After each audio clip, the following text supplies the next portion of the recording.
When empires bleed.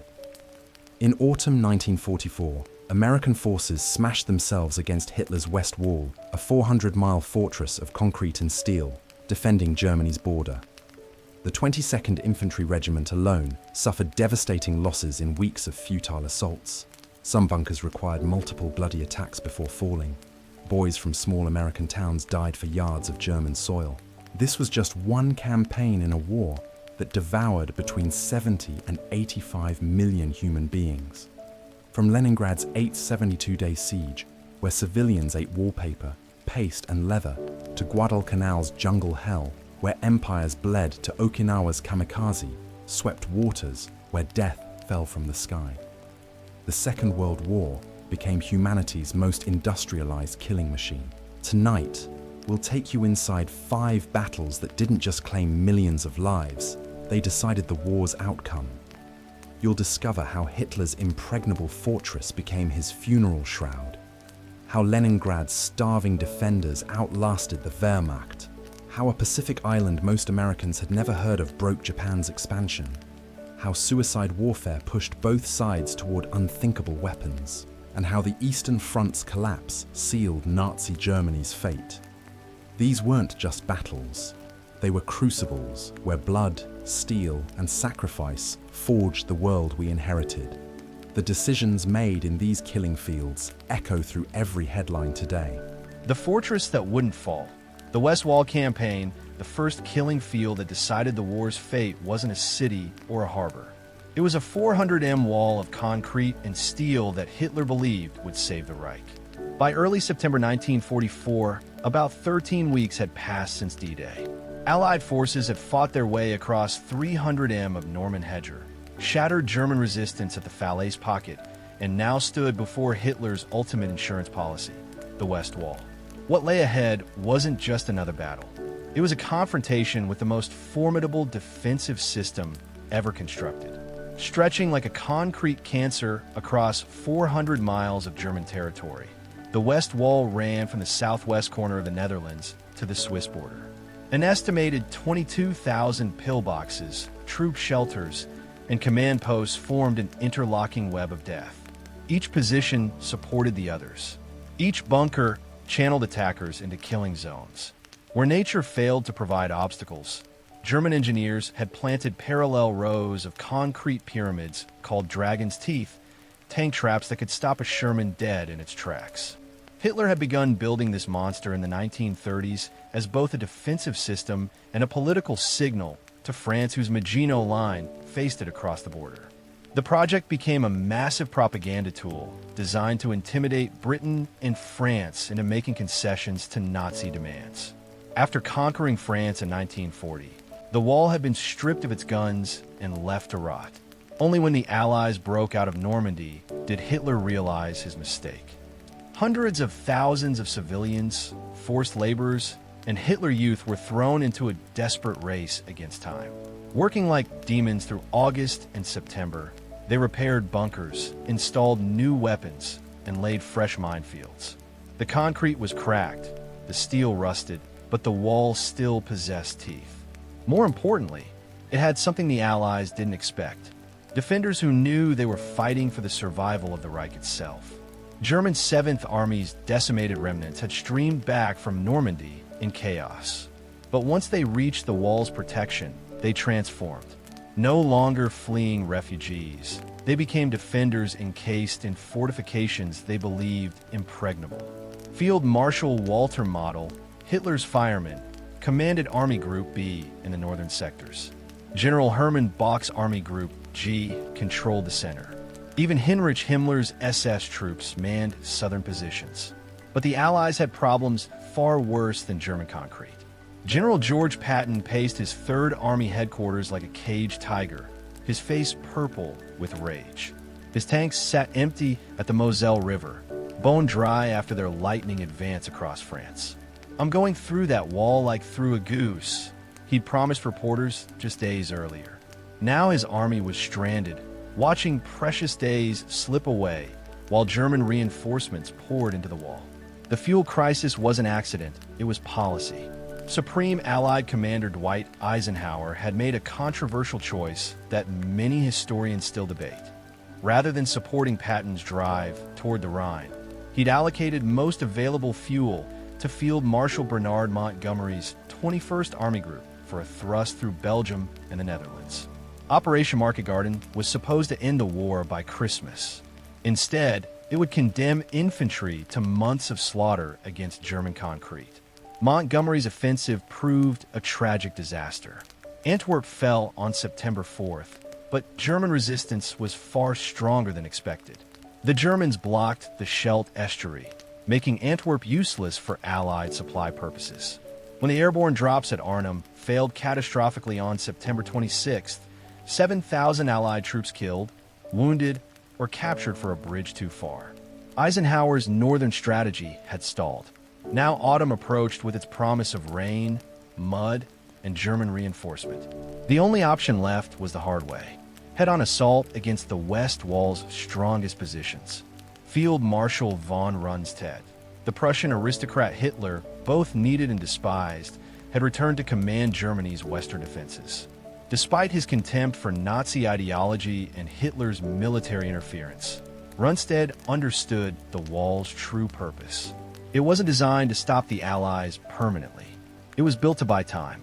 Time for mobile reserves to arrive. Time for counterattacks. Time for Germany's miracle weapons to enter production. The reality matched the propaganda far longer than anyone expected.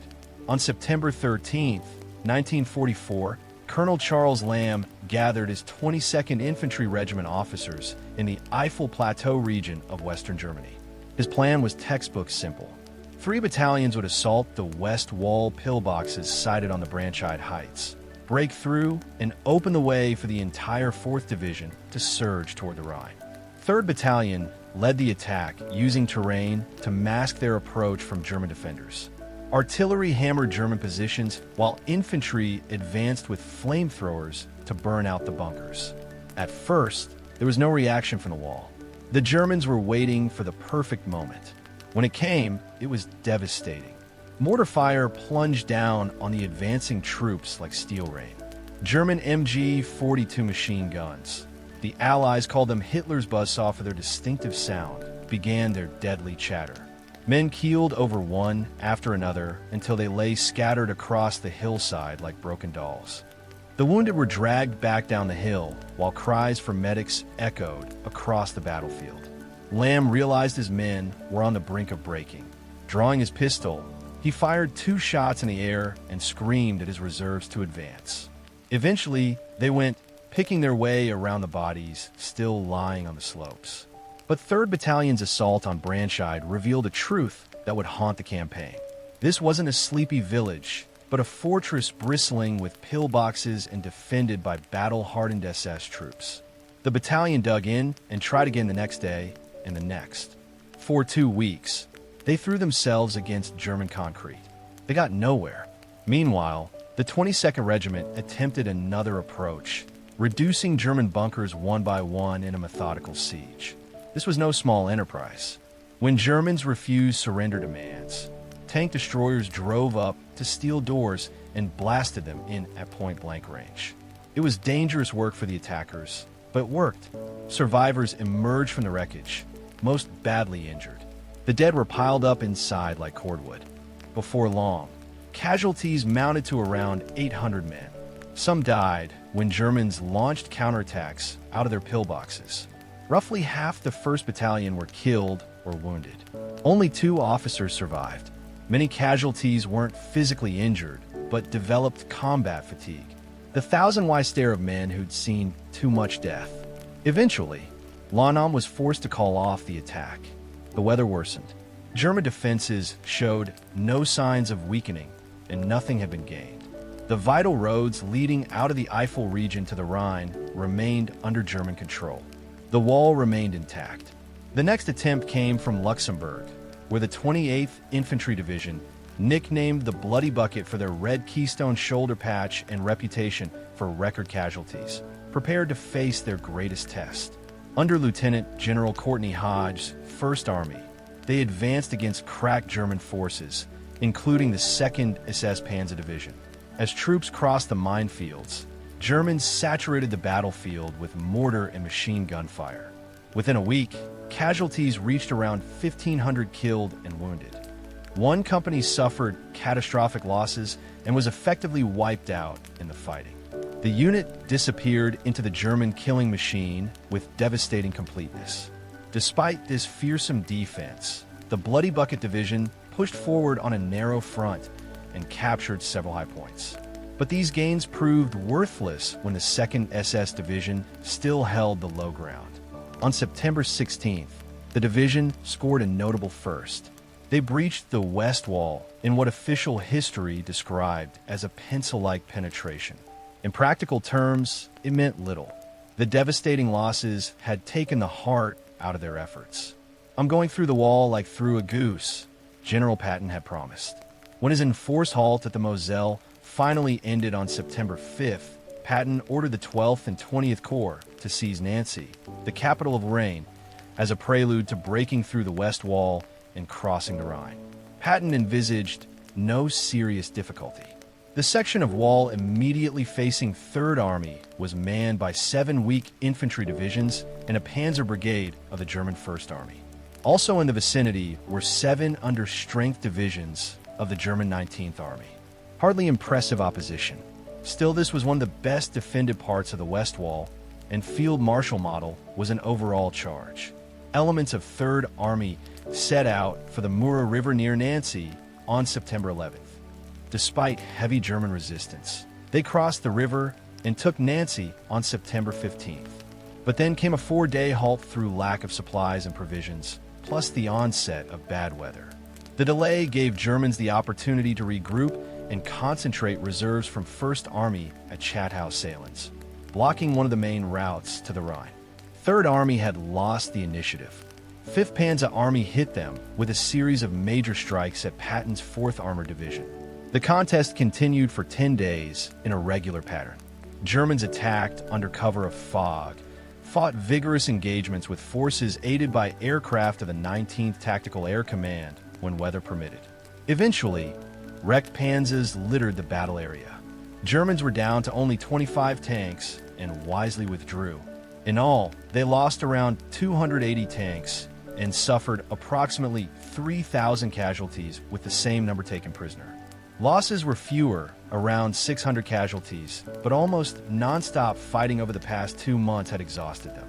They were retired from the Lorraine area on October 12th to rest, recoup, and refit. The West Wall remained untouched. 9 days later, to his chagrin, Patton lost the honor of making the first permanent breach in the fortifications.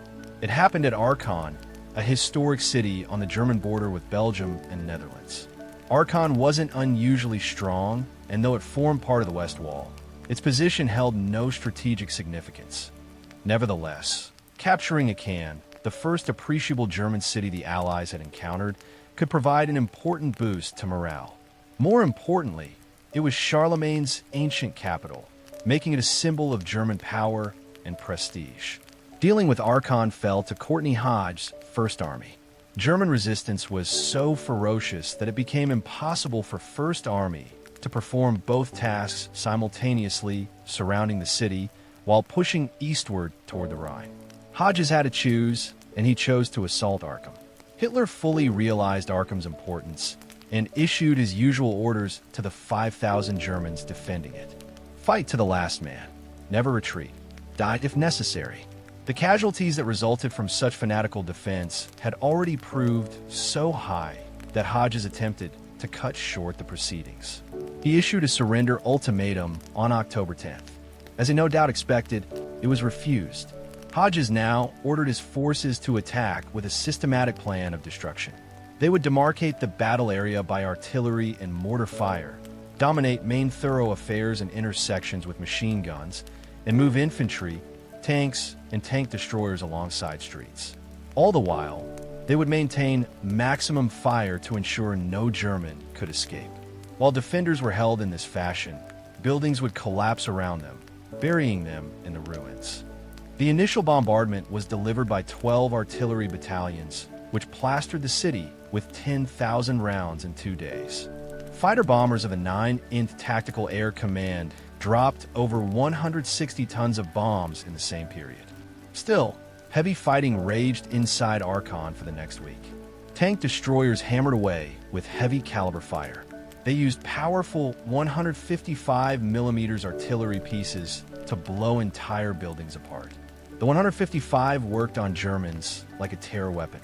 Later, the German commander in Archon, Colonel Gard Wilk, condemned it as barbarous and called for it to be banned. Lieutenant Colonel Darrell Daniel, commander of the 2nd Battalion, had quite another description for the 155.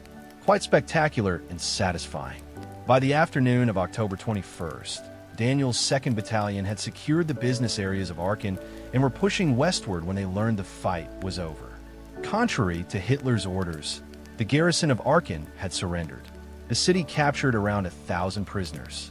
According to their own reports, Germans had suffered approximately 5,000 casualties, quite possibly many more.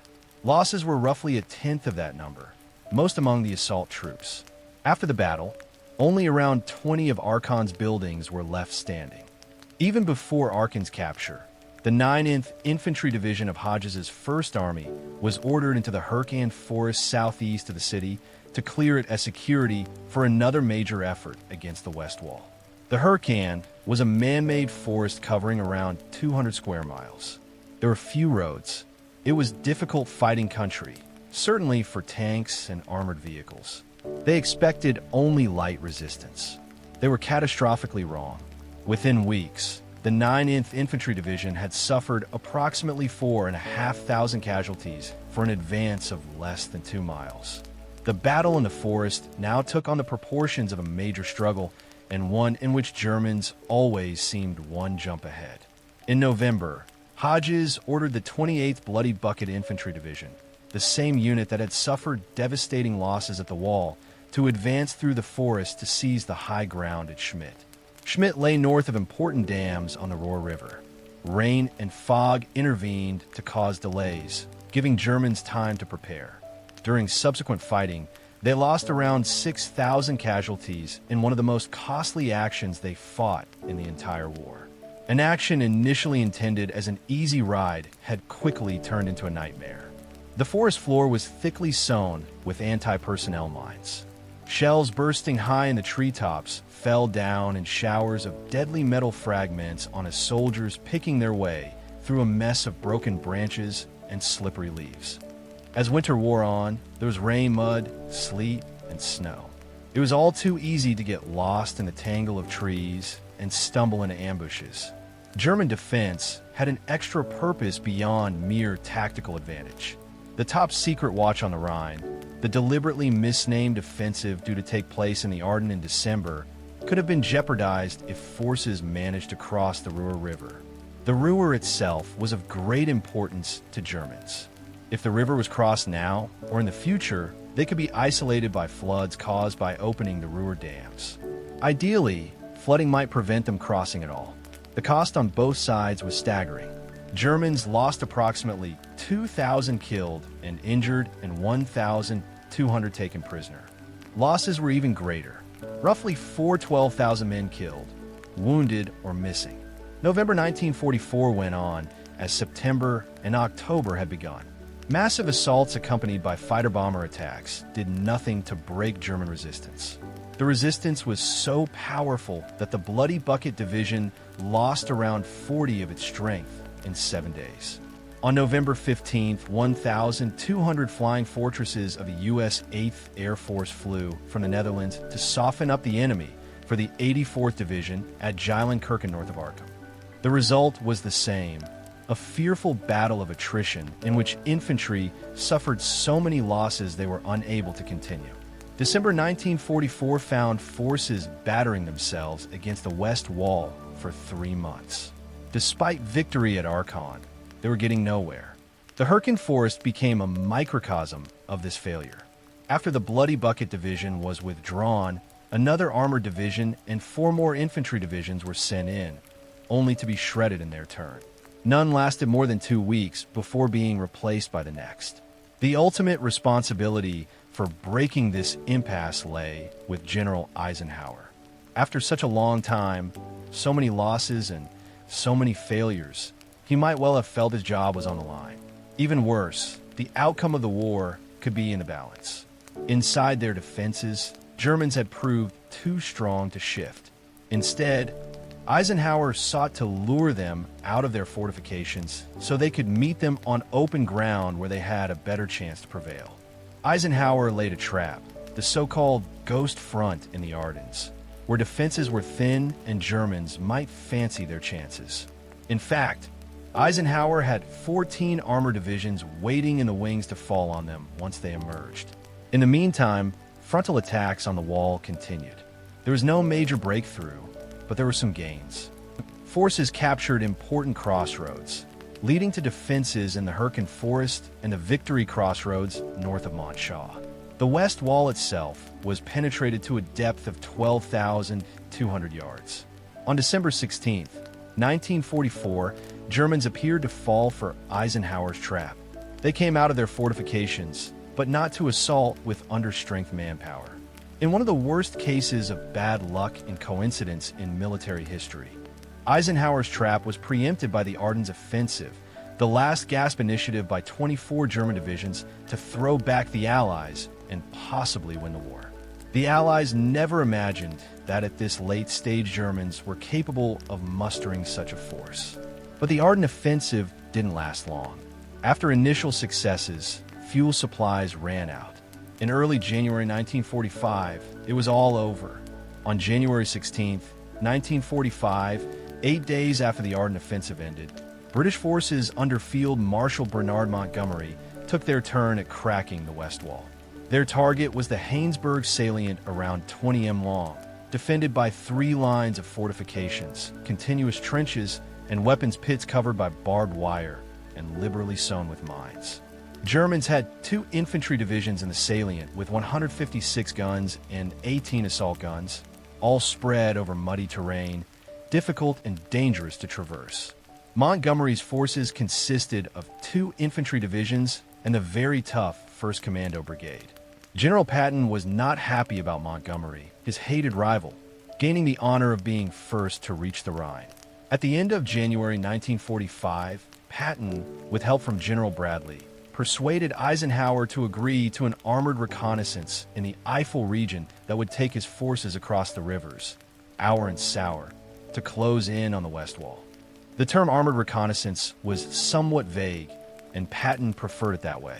For him, it was a means to an end. Patton wasn't planning reconnaissance at all. He aimed to get his Third Army so committed to battle at the West Wall that Eisenhower would have to agree to their participation. The guns of Patton's Third Army opened up on the morning of January 29, 1945, and began pounding the fortifications. The weather was foul. It began to snow as the assault battalion of the 4th Infantry advanced. They slid across the frozen Our River and blasted their way through Brandscheid with artillery, tank fire, and flamethrowers. Germans fought back, but in ferocious hand-to-hand fighting that ensued, they were pushed back. Although they managed to win back the village of Brandscheid, there had been a partial breakthrough of the West Wall near the town of PR this time. Forces attacked them from the rear. The only way of tackling them that offered a real chance of success. The result was a series of blackened, blasted back doors and crews so shocked by the suddenness of the onslaught that many panicked and surrendered. For the next week, they continued destroying pillboxes, 40 of them to each square mile. But the breaching of the West Wall in the Eifel region was only a local success. The fortifications running from Trier on the Moselle down to the Swiss border were still intact. During the assault in the Sauer River, 4th Armored Division of Patton's Third Army advanced on Bitburg, which they meant to use as a springboard for their own drive to the Rhine. Allied assaults on the West Wall during the previous few days had opened the way for them. They left Bitburg, and 2 days later on March 7th, the division's lead tanks reached the Rhine. The same morning, the 9th Armored Division of Hodge's 1st Army arrived at the Ludendorff Railway Bridge at Remagen just as German engineers were preparing to blow it up. Germans exploded some of their charges, but the bridge survived long enough for infantry to cross the Rhine and establish the first Allied bridgehead on the other side. 10 days later, the bridge at Remagen collapsed into the river. Although much of the West Wall remained in German hands, it had failed in its prime purpose to keep the Allies out of Germany. The drive to the Rhine had effectively bypassed the fortifications and made them redundant once again. On March 20th, the 9th Armored Division made a final assault on the West Wall. They approached wearily, expecting the pillboxes to explode with fire. There was none. The pillboxes were empty. Most defenders had gone. Some remained at their posts and surrendered. Others fled under cover of darkness. A few ransacked the ruins of houses for civilian clothes and kept running. Once Allied forces were across the Rhine, it was only a matter of time before the Third Reich collapsed. But the way the West Wall was finally overcome didn't arise from purely military considerations. The Low Countries in northern Germany had come under Montgomery's overall command. So taking this route to invade the Third Reich would have brought forces under British control. However, generals were too chauvinistic to stand for that. This applied particularly to General Patton, whose name for Montgomery was unprintable, and to a lesser extent to General Bradley. To Patton, the idea that his hated rival might be first to reach the Rhine was anathema. As for General Bradley, he had his own secret agenda. In February 1945, when he suggested that Hodge's First Army and Patton's Third Army should mass at the Rhine to cover Montgomery's narrow front thrust across the river. This was important insurance against Germans, staging another Ardennes-style offensive. But it was no coincidence that it also made sure the Rhine crossing would be an all-American enterprise. General Patton had made his own contribution to this state of affairs by turning his defensive assignment at the West Wall into aggressive offense. He drew the focus of operations southward. This was the wrong position for a speedy drive to Berlin.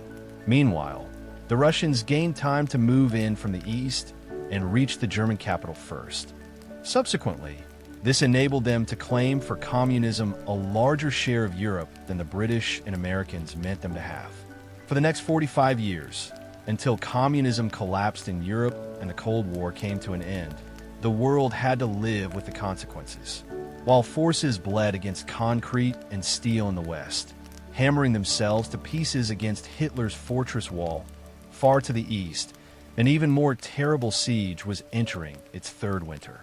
In a city that had once been the jewel of the Russian Empire, 3 million people faced a horror beyond imagination. They were trapped between German artillery and starvation, between Nazi ideology and Soviet determination. For 872 days, Leningrad would become a laboratory for human endurance, where the line between civilization and savagery dissolved in the frozen darkness of the Russian winter. What happened there would make the West Wall's concrete bunkers seem like a mercy. The city that refused to die. The siege of Leningrad, the second killing field stretched across a frozen wasteland where millions of people faced a choice between starvation and surrender. As German panzers rolled toward Leningrad in September 1941, the city that Peter the Great had built as his window to Europe stood on the brink of annihilation. Army Group North had smashed through the Baltic states with terrifying speed, cutting the rail link to Moscow and trapping massive Soviet forces in their path. The Wehrmacht's 18th Army prepared for what everyone expected would be the final assault, a direct attack on the cradle of the Bolshevik Revolution. But Hitler had other plans. The Führer's decision would create one of history's most horrific sieges, a deliberate campaign of starvation that would last 872 days. Unlike the tactical necessity that drove other battles, this represented Nazi ideology in its purest form, a systematic attempt to eliminate an entire population through hunger and cold. Hitler's directive was clear. Leningrad would not be stormed, occupied, or administered. It would simply be starved out of existence. The decision haunted German commanders who understood its military implications. Colonel General Franz Halder, Army Chief of Staff, privately questioned the wisdom of bypassing such a strategic prize. Field Marshal Wilhelm von Lieb, commanding Army Group North, had already drawn up assault plans for the city. His forces were positioned, his artillery was ranged, and his troops were ready. Then came the order from the Führer's headquarters. No direct assault. Several factors influenced Hitler's choice. The The massive explosions that had devastated German troops in Kiev still echoed in his mind. Soviet engineers had turned their own abandoned city into a death trap with remote control bombs. The thought of Wehrmacht soldiers fighting house to house through Leningrad's industrial districts facing similar booby traps and urban warfare concerned him deeply. Better to let hunger accomplish what bullets might fail to achieve. There was also the cold calculation of resources. The massive siege guns needed to reduce Leningrad's defenses had already been allocated to Army Group South for the coming battles in the Crimea. Moving them across the vast expanse of Russia would delay operations into winter. 4th Panzer Group was being withdrawn from Army Group North in late September to support the final drive on Moscow. Without tanks or heavy artillery, a direct assault would be prohibitively costly. So, starvation became policy. The city would be sealed off, its population left to weaken, while German forces turned their attention to more pressing objectives. It was a decision that would define not just the siege, but the character of the entire war in the East. General Georgy Zhukov arrived in Leningrad in early September 1941 to find a city approaching crisis. The previous commander had been relieved after German troops penetrated the outer ring of defenses and begun advancing through the suburbs. Civilians were fleeing the city in growing numbers, carrying whatever possessions they could manage. Military coordination was breaking down. The political apparatus struggled to maintain control. Zhukov wasted no time implementing drastic measures. The man Stalin called when situations turned desperate immediately set about transforming chaos into organized resistance. Anti-tank guns were in short supply, so anti-aircraft artillery was converted to ground targets. The same weapons that protected the city from the Luftwaffe would now try to halt German panzers. Naval infantry brigades were hastily formed from available personnel. Students were organized into combat units. Reinforcements were brought in from wherever they could be found. The shortage of everything forced innovation born of desperation. Factory workers melted down scrap metal to create anti-tank obstacles. Civilians dug trenches and tank traps throughout the city. Women formed fire brigades to combat the incendiary bombs that rained down nightly. When regular ammunition ran low, improvised explosive devices were crafted from whatever chemicals the city's laboratories could provide. Zhukov's most crucial decision was psychological rather than tactical.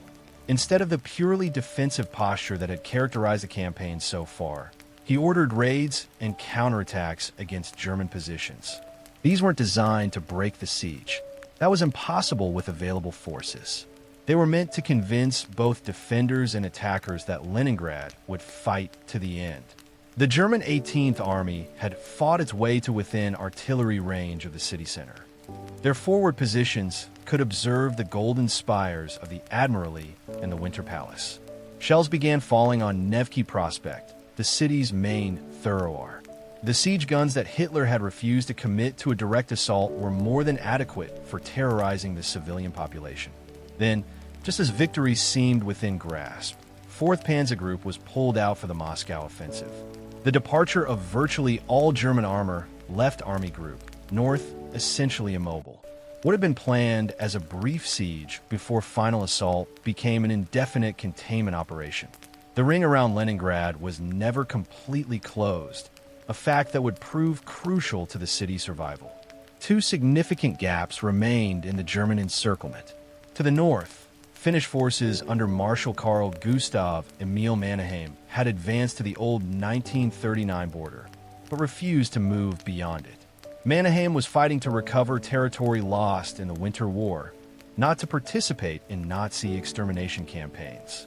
This Finnish restraint left narrow corridors through the virgin forest that Soviet forces could exploit, though the supplies that got through were minimal. The second gap lay across the waters of Lake Loga. Europe's largest lake stretched northeast of the city, and while German forces controlled much of its shoreline, they couldn't seal off access entirely. As autumn gave way to winter, this body of water would become Leningrad's lifeline, literally the road between survival and extinction. October brought the first clear signs of the horror to come. The German advance had severed all rail connections to the city. Food supplies that had seemed adequate for a brief siege began to dwindle alarmingly when measured against an indefinite blockade. Rationing was introduced, then tightened repeatedly as the situation deteriorated. By November, manual workers were receiving bread rations that had fallen to levels far below subsistence needs. Office workers and children received even less. The bread itself was barely recognizable as such. What little wheat flour remained was mixed with sawdust, cellulose, and whatever organic matter could be found. The dark, bitter loaves that emerged from bakeries contained more wood pulp than grain. Still, these miserable rations represented survival for another day, and people queued for hours in the bitter cold to receive them. November brought the first snow, and with it the transformation of Lake Loga into the Road of Life. When the lake froze solid enough to support vehicle traffic, Soviet engineers marked a route across its southwestern corner. Convoys of supply trucks began their hazardous journey from the railhead at Tikhvin to the besieged city. It was a passage through hell. Biting northeastern gales swept across the open ice. German aircraft strafed the convoys, and artillery fire tried to break the ice surface beneath them. The lake claimed hundreds of trucks and thousands of tons of supplies. Drivers who survived described the journey as a form of Russian roulette played with frost, enemy fire, and the constant threat of plunging through the ice into the black waters below. Vehicles that broke through disappeared completely, taking their crews and precious cargo to the bottom of Europe's largest lake. Yet, for all its horror, the Road of Life was exactly that, the only thing standing between Leningrad's population and total starvation. Even with the lake route functioning, the supplies getting through were pitifully inadequate. The city needed thousands of tons of food daily to sustain its population. The convoys could deliver hundreds at best. The mathematics of starvation were inexorable, and by late November, the first deaths from hunger began appearing in the city's hospitals. December brought horrors that tested the limits of human endurance. Temperatures plummeted well below freezing and kept falling, reaching the kinds of extremes that turned the Russian winter into a weapon of war. The city's power grid collapsed under German bombardment and fuel shortages. Water pipes froze and burst, leaving entire districts without sanitation.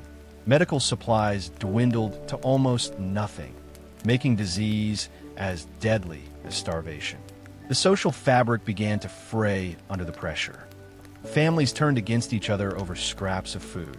Children learned to hide whatever small portions they received. Parents made impossible choices about which family members would receive what little nutrition was available. The elderly and very young died first, their bodies unable to generate enough heat to survive the dual assault of cold and hunger. In the factories that remained operational, workers collapsed at their machines. Those who fell were often too weak to get back up. Production lines ground to a halt as skilled technicians succumbed to starvation and exhaustion. The city that had been one of the Soviet Union's greatest industrial centers was slowly grinding to a halt. The winter of 1941 to 42 witnessed the breakdown of normal civilization. Soviet authorities began receiving reports of cannibalism in the city, though the exact scale remains disputed by historians. Since the criminal code made no mention of such offenses, authorities classified these cases as extreme forms of banditry. According to official reports, investigations led to criminal charges against individuals each month, with the numbers rising through the winter. The horror had touched every demographic in the city. Police reports documented disturbing incidents, including intrusions into cemeteries and desecration of graves. The increase in such activities forced city authorities to post guards at major cemeteries. These were the kinds of measures that would have been unthinkable before the siege, but had become necessary as the boundary between civilization and survival dissolved entirely. Yet for all the horror, resistance continued in remarkable ways. The city's radio stations never went silent, broadcasting defiant messages to both the population and the outside world. Cultural life persisted even under the most extreme conditions. Dmitri Shostakovich composed his Seventh Symphony in the besieged city with its famous depiction of the German advance as a mindless mechanical crescendo. When the Leningrad Philharmonic performed the work in August 1942, many of the musicians were weakened by hunger, but they played nonetheless. The performance became a symbol of the city's refusal to surrender its humanity even under the most inhuman conditions. The concert was broadcast to the world, demonstrating that Leningrad remained unbroken despite everything the Nazis had thrown at it. It was a powerful propaganda victory that resonated far beyond the city's borders. The German forces surrounding the city faced their own ordeal during that terrible winter. Most German soldiers had only summer uniforms, as the High Command had confidently predicted the campaign would be over before winter. Frostbite casualties mounted alarmingly as temperatures dropped to levels most Germans had never experienced. Weapons froze and became inoperable. Vehicle engines seized up in the cold. What was supposed to be a simple containment operation became a struggle for survival. The tactical situation around Leningrad became a microcosm of the broader German dilemma on the Eastern Front. Army Group North was stuck in place, unable to advance or withdraw, consuming resources without achieving objectives. The siege that was supposed to cost nothing was actually draining men and material at an alarming rate. Partisan attacks in the rear areas disrupted supply lines. The few roads available for logistics became nearly impossible in the winter conditions. Soviet counterattacks, while never strong enough to break the siege, kept German forces constantly on edge. Small-scale raids and infiltration attempts meant there was no safe rear area. German commanders found themselves fighting a static war of attrition, exactly the kind of grinding contest that favored the Red Army's superior numbers and willingness to accept casualties. The spring of 1942 brought a brief respite as improved weather made the road of life more reliable. More supplies began reaching the city, and the daily death toll from starvation began to decline from its winter peaks. But the siege was far from over. German forces had used the winter to strengthen their positions, laying extensive minefields and constructing elaborate bunker systems. Any attempt to break out would be tremendously costly. Throughout 1943, the siege continued with grinding predictability.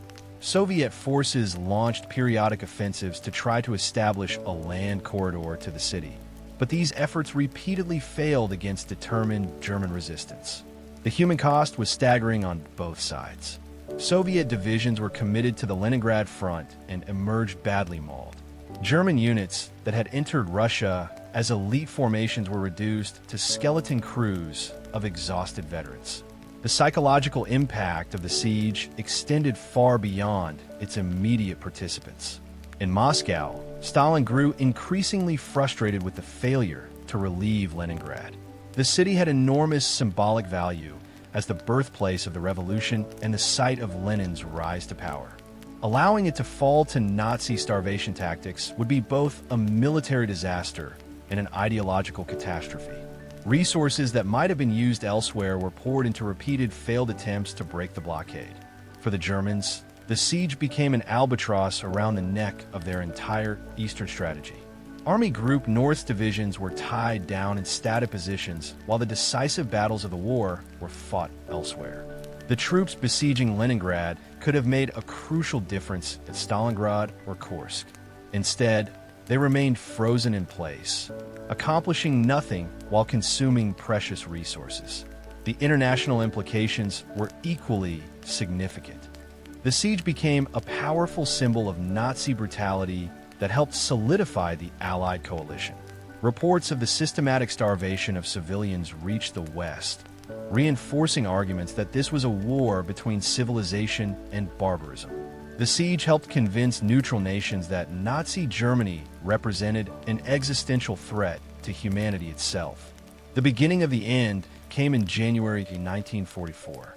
After 2.5 years of failed attempts, Soviet forces finally managed to coordinate a successful offensive that broke through German lines south of the city. The Leningrad-Novgorod strategic offensive threw massive Soviet forces against the weakened German positions.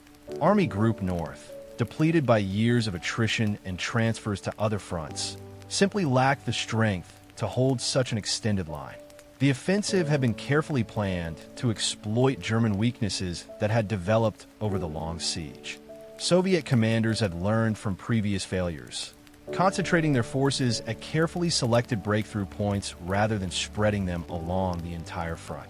Artillery bombardments were more intense and better coordinated than in earlier attempts. Air support was available in quantities that would have been unimaginable in 1941. On January 14, 1944, the first supply trains in over 2 years began reaching the city via newly liberated territory. Regular railway service brought not just food and medicine, but proof that the nightmare was finally ending. The psychological impact was as important as the material relief. People could finally believe that they had survived the siege. The siege was officially declared over on January 27th, though German artillery continued to shell outlying areas for several more weeks. Artillery fire had become so much a part of daily life that its absence seemed strange to many residents. The city that had endured 872 days of siege was finally free. The human cost defied comprehension. Estimates of civilian deaths vary, but conservative figures place the toll at over 1 million people, making it one of the deadliest sieges in human history. The actual figure may have been much higher, as accurate record-keeping became impossible during the worst periods. Entire families simply disappeared, leaving no trace except empty apartments that were eventually assigned to new residents. The children who survived emerged traumatized by experiences that would haunt them for the rest of their lives. For the German Army Group North, the lifting of the Leningrad siege marked the beginning of a long retreat toward the Reich. The panzer divisions that had once seemed unstoppable were now reduced to hollow shells of their former strength. The infantry units that had conquered half of Europe were decimated by years of Russian winters and Soviet counterattacks. As the Red Army pressed its advantage, Army Group North fell back through the Baltic states, leaving behind the graves of hundreds of thousands of German soldiers who had died for Hitler's vision of racial empire. The siege's strategic consequences rippled throughout the war. Hitler's decision to starve rather than storm. Leningrad had tied down massive German forces for nearly 3 years while accomplishing nothing of military value. The resources expended on maintaining the blockade could have changed the outcome of battles from Stalingrad to Normandy. Instead, Army Group North became a strategic dead end, consuming men and material while contributing nothing to Germany's increasingly desperate situation. More importantly, the siege demonstrated the ultimate bankruptcy of Nazi ideology when applied to military strategy. Hitler's racial fantasies had overruled military logic, turning what should have been a swift conquest into a prolonged attrition battle that Germany could not win.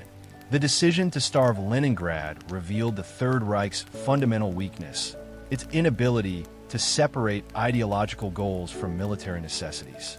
In trying to eliminate the city's population, the Nazis had instead created a symbol of resistance that would inspire the Soviet war effort and haunt the German conscience for generations.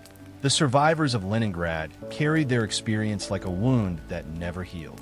They had witnessed the collapse of normal life and the triumph of human endurance over seemingly impossible odds. Their city had refused to die, even when death seemed the only rational response to such suffering. In doing so, they had written one of the most heroic and horrific chapters in the history of warfare. The siege became a testament to both the depths of human cruelty and the heights of human resilience.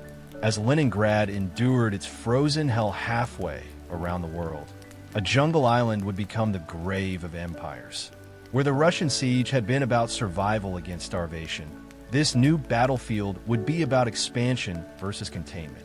Japan's rising sun had swept across the Pacific with seemingly unstoppable momentum, conquering territories from Pearl Harbor to the Philippines. But on one obscure island that most Americans had never heard of, that momentum would finally meet its match. The battle for Guadalcanal would prove that even the most fanatical determination could be broken by superior resources and unshakable resolve. It would be the first time in the war that Japanese forces would taste the bitter fruit of total defeat. The island of no return. Guadalcanal campaign, the third killing field lay in the steaming jungles of the Solomon Islands, where Japan's conquering tide would finally break against American steel. In the summer of 1942, the Japanese empire stretched over a vast area of the Western Pacific like a malignant growth. After Pearl Harbor's devastating surprise, Japanese forces had moved with lightning speed to capture Hong Kong, Burma, Malaya, Borneo, the Philippines, and Singapore. By spring, Japanese troops were in New Guinea, and the rising sun flag flew over territories spanning from the Aleutian Islands to the edge of Australia. But expansion breeds its own problems. Each conquest required garrisons. Each garrison demanded supplies, and each supply line stretched Japanese resources thinner.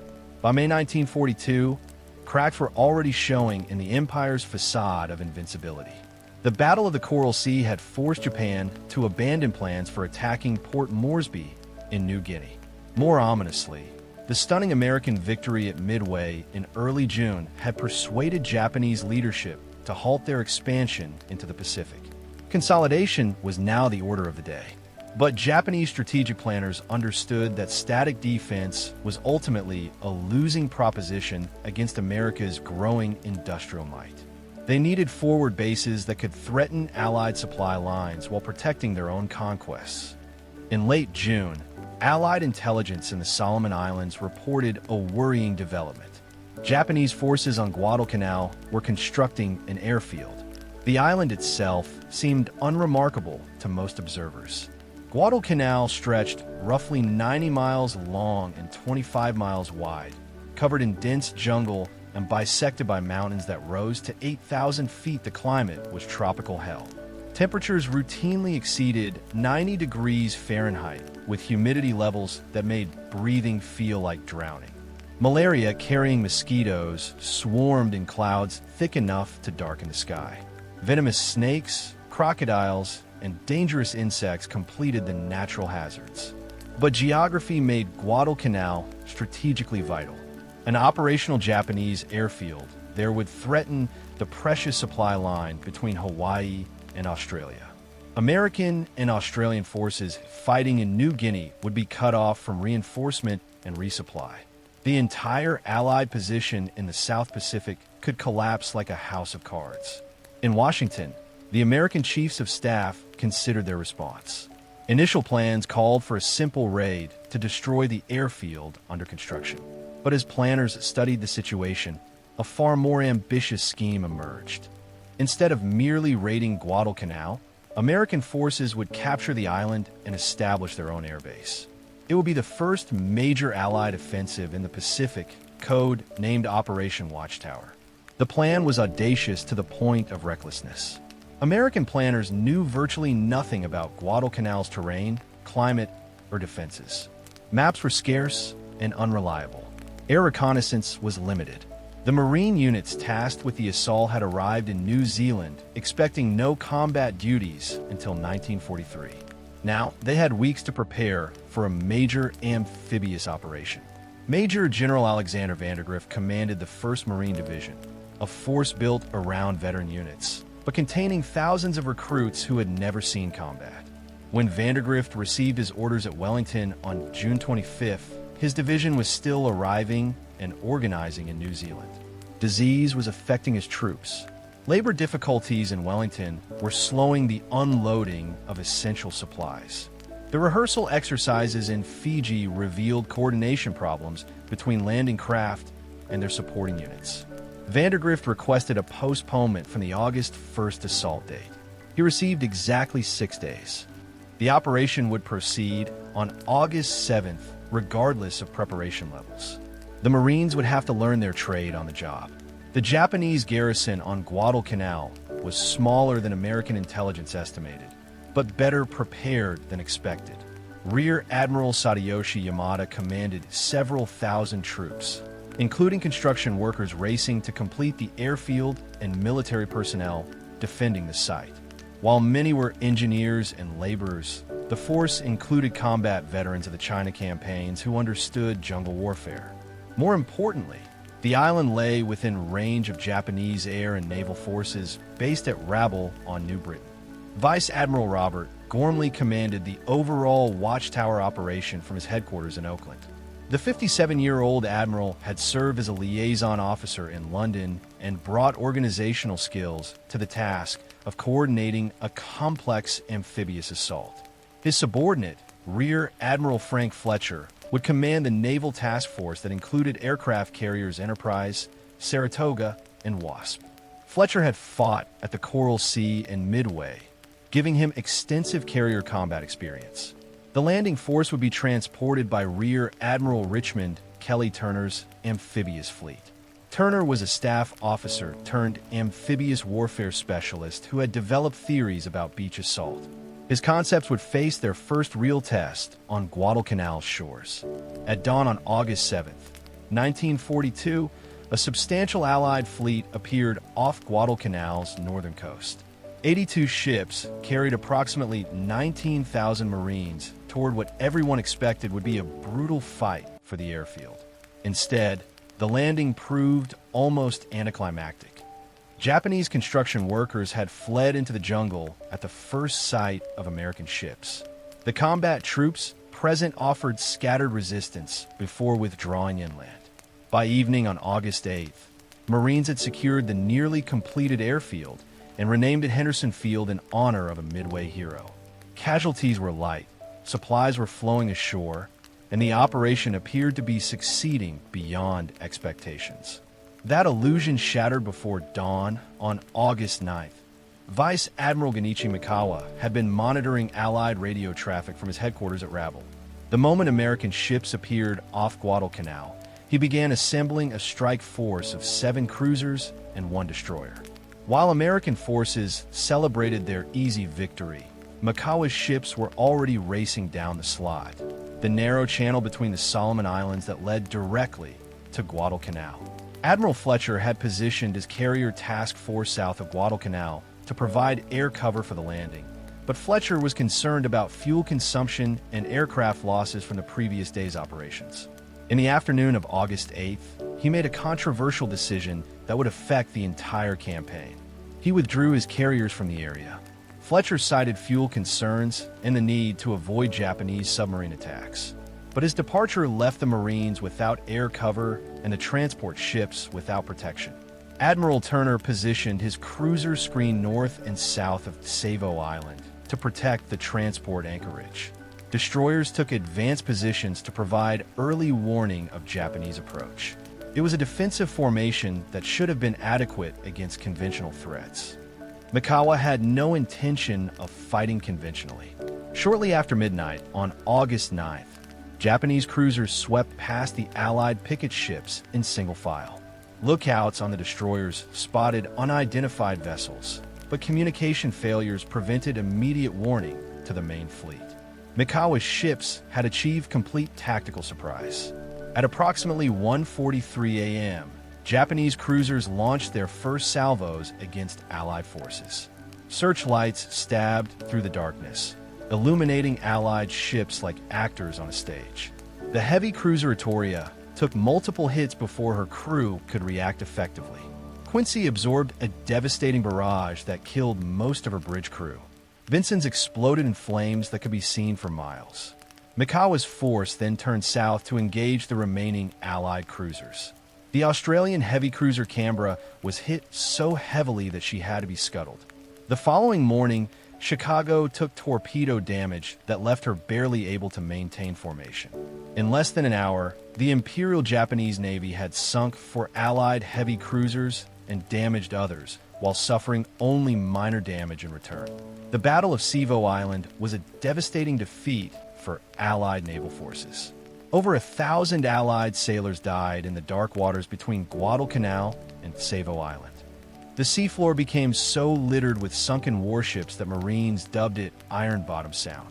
More importantly for the immediate situation, Admiral Turner had lost a significant portion of his defensive capability while Mikawa's force remained intact and dangerous. Turner made the only decision available to him: immediate evacuation of the transport fleet. By evening on August 9th, every American ship had left Guadalcanal's waters. The Marines were left with whatever supplies had already been unloaded, which amounted to roughly half of what they needed for sustained operations. They had no air cover, no naval support, and no guarantee that either would return. General Vandergrift found himself commanding an isolated force on a hostile island with minimal supplies and no clear plan for reinforcement or evacuation. The situation looked desperate, but Vandergrift was a professional Marine who had spent decades preparing for exactly this kind of challenge. If his men were going to survive, Henderson Field had to become operational immediately. Japanese reaction to the American landing was swift but divided. Army and Navy commanders disagreed about whether Guadalcanal represented a serious threat or a minor irritation. The Navy wanted immediate reinforcement to retake the island.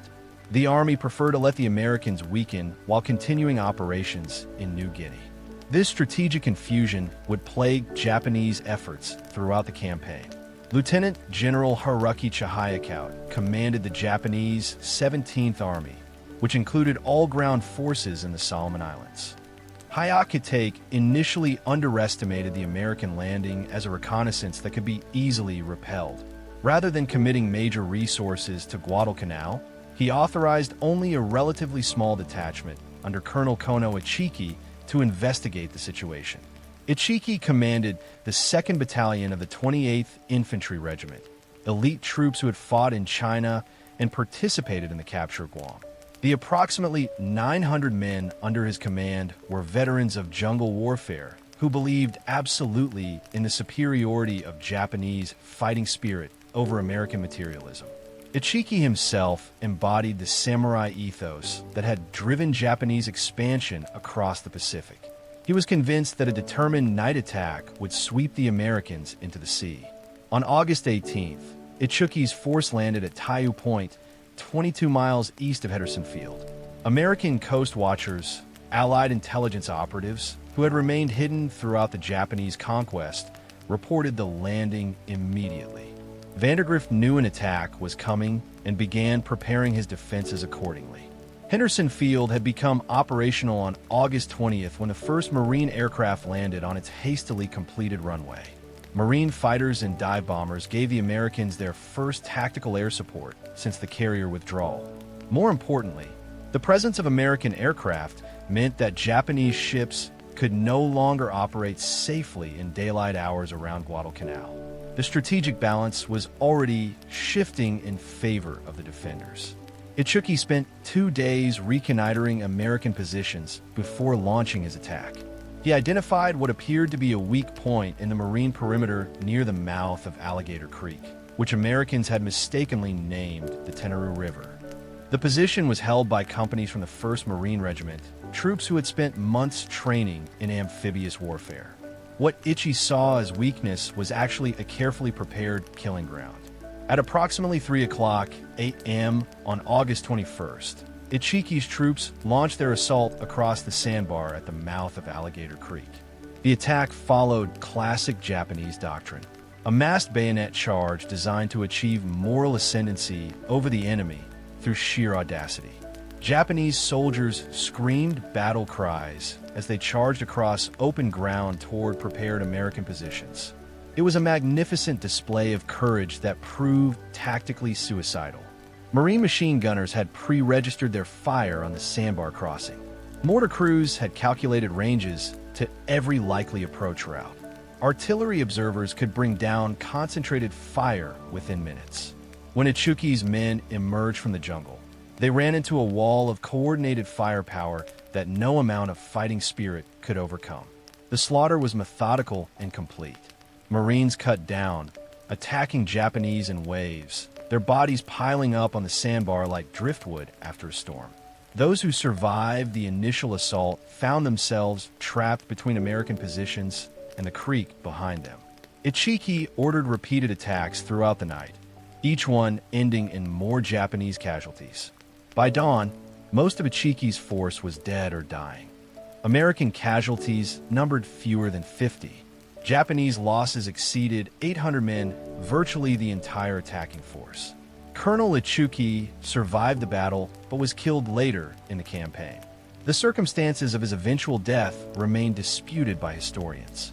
The Battle of the Tenaru River demonstrated that Japanese tactical doctrine was inadequate against well-prepared American positions.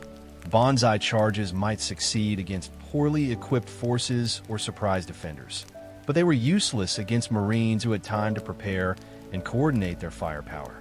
More importantly, the battle proved that American forces could defeat elite Japanese troops in open combat. The myth of Japanese invincibility suffered its first serious crack. Japanese high command reacted to the Tenaru disaster with confusion and disbelief. How could elite Imperial Army troops be defeated by American Marines? Initial reports blamed poor intelligence and inadequate preparation. The solution seemed obvious: send more troops with better planning and coordination. Major General Kyoto Kawaguchi received orders to retake Henderson Field with his 35th Infantry Brigade. Kawaguchi was a more sophisticated commander than Ichiki. He understood that frontal assaults against prepared positions were futile. Instead, he planned a coordinated attack from multiple directions that would split American defenses and prevent mutual support. His main force would approach Henderson Field from the south through difficult jungle terrain. Secondary attacks from the east and west would pin down American reserves. The plan looked promising on paper, but ignored crucial practical considerations. Guadalcanal's jungle was far more difficult to traverse than Japanese planners realized. What appeared to be solid ground on aerial photographs turned out to be swamps that could swallow entire companies. Dense vegetation blocked radio communications between widely separated forces. Tropical diseases weakened units before they ever reached American positions. Meanwhile, American reinforcements were arriving despite Japanese efforts to prevent them. The Tokyo Express fast cruiser and destroyer runs that brought Japanese troops and supplies under cover of darkness was matched by American convoys that risked daylight passages to deliver Marines and equipment. Both sides were feeding reinforcements into Guadalcanal like gamblers doubling down on a losing hand. The island was becoming a meat grinder that consumed entire units. Henderson Field's aircraft played an increasingly important role in the campaign. Marine pilots flying from the primitive airstrip could intercept Japanese bombers before they reached their targets. Dive bombers could attack Japanese shipping during daylight hours, forcing enemy supply runs into the dangerous nighttime window. Fighter aircraft provided close support for ground troops, a capability that Japanese forces lacked after losing their own airfields. Colonel Merritt Edson commanded the Marine Raider Battalion that had been tasked with defending the southern approaches to Henderson Field. Red Mike Edson was a professional warrior who had spent years studying Japanese tactics and psychology. When intelligence reports indicated a major Japanese buildup south of the airfield, Edson positioned his raiders on a low ridge that dominated the most likely approach routes. The position would soon earn the name that defined the entire Guadalcanal campaign. Kawaguchi's offensive began on the night of September 12th with coordinated attacks against multiple points in the American perimeter. The main effort came exactly where Edson expected, up the ridge that protected Henderson Field's southern flank. For 2 days and nights, Japanese forces threw themselves against Marine positions in attacks that combined tactical sophistication with determined assault. The fighting on what became known as Bloody Ridge tested both sides to their limits. Outnumbered raiders held their positions through professional competence and mutual support. When Japanese forces broke through at one point, Marine reserves counterattacked with bayonets and rifle butts. Artillery support from Henderson Field perimeter guns broke up massed Japanese assaults before they could achieve their objectives. By dawn on September 15th, Kawaguchi's offensive had failed with heavy losses. The defeat at Bloody Ridge marked the beginning of the end for Japanese hopes of retaking Guadalcanal. 2 major ground offensives had failed with significant casualties. Japanese naval forces controlled the waters around Guadalcanal during nighttime hours, but American aircraft dominated during the day. The strategic situation was becoming a stalemate that favored American industrial capacity over Japanese fighting spirit. October brought one final Japanese effort to reverse the situation on Guadalcanal. General Hyakutake himself arrived on the island with additional reinforcements that brought Japanese strength to substantial levels. The plan called for simultaneous attacks from multiple directions, while Japanese naval forces eliminated Henderson Field through bombardment. It was the most ambitious Japanese operation since the initial conquest of the Philippines. The land offensive began on October 23rd with attacks along portions of the American perimeter. Japanese forces had learned from previous failures using artillery and mortars to suppress American positions before infantry assaults. Coordination between units showed improvement through better planning. For the first time in the campaign, Japanese attacks achieved local successes that threatened American positions. But Henderson Field remained operational despite repeated bombardments. Marine aircraft continued to launch from the battered airstrip even while shells were falling around them. American reinforcements arrived faster than Japanese planners had expected. Most importantly, Japanese forces were running low on ammunition and supplies due to American interdiction of their supply lines. The October offensive collapsed after 10 days of fighting that cost both sides thousands of casualties. Japanese forces withdrew into the jungle to await further reinforcements that would never come. American positions around Henderson Field were secure, but the Marines were exhausted after months of constant combat. The campaign had become a contest of endurance that neither side could sustain indefinitely. In Tokyo, Emperor Hirohito's military advisors faced an unpleasant reality. 3 major offensives had failed to retake Guadalcanal despite committing substantial forces and accepting heavy casualties. The island was consuming resources that were desperately needed elsewhere as American forces prepared new offensives across the Pacific.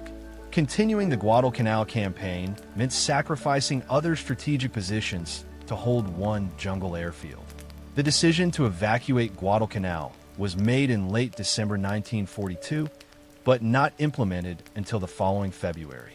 Japanese planners needed time to develop a withdrawal plan that would preserve as many troops as possible while maintaining secrecy. The evacuation was disguised as a reinforcement operation to prevent American interference.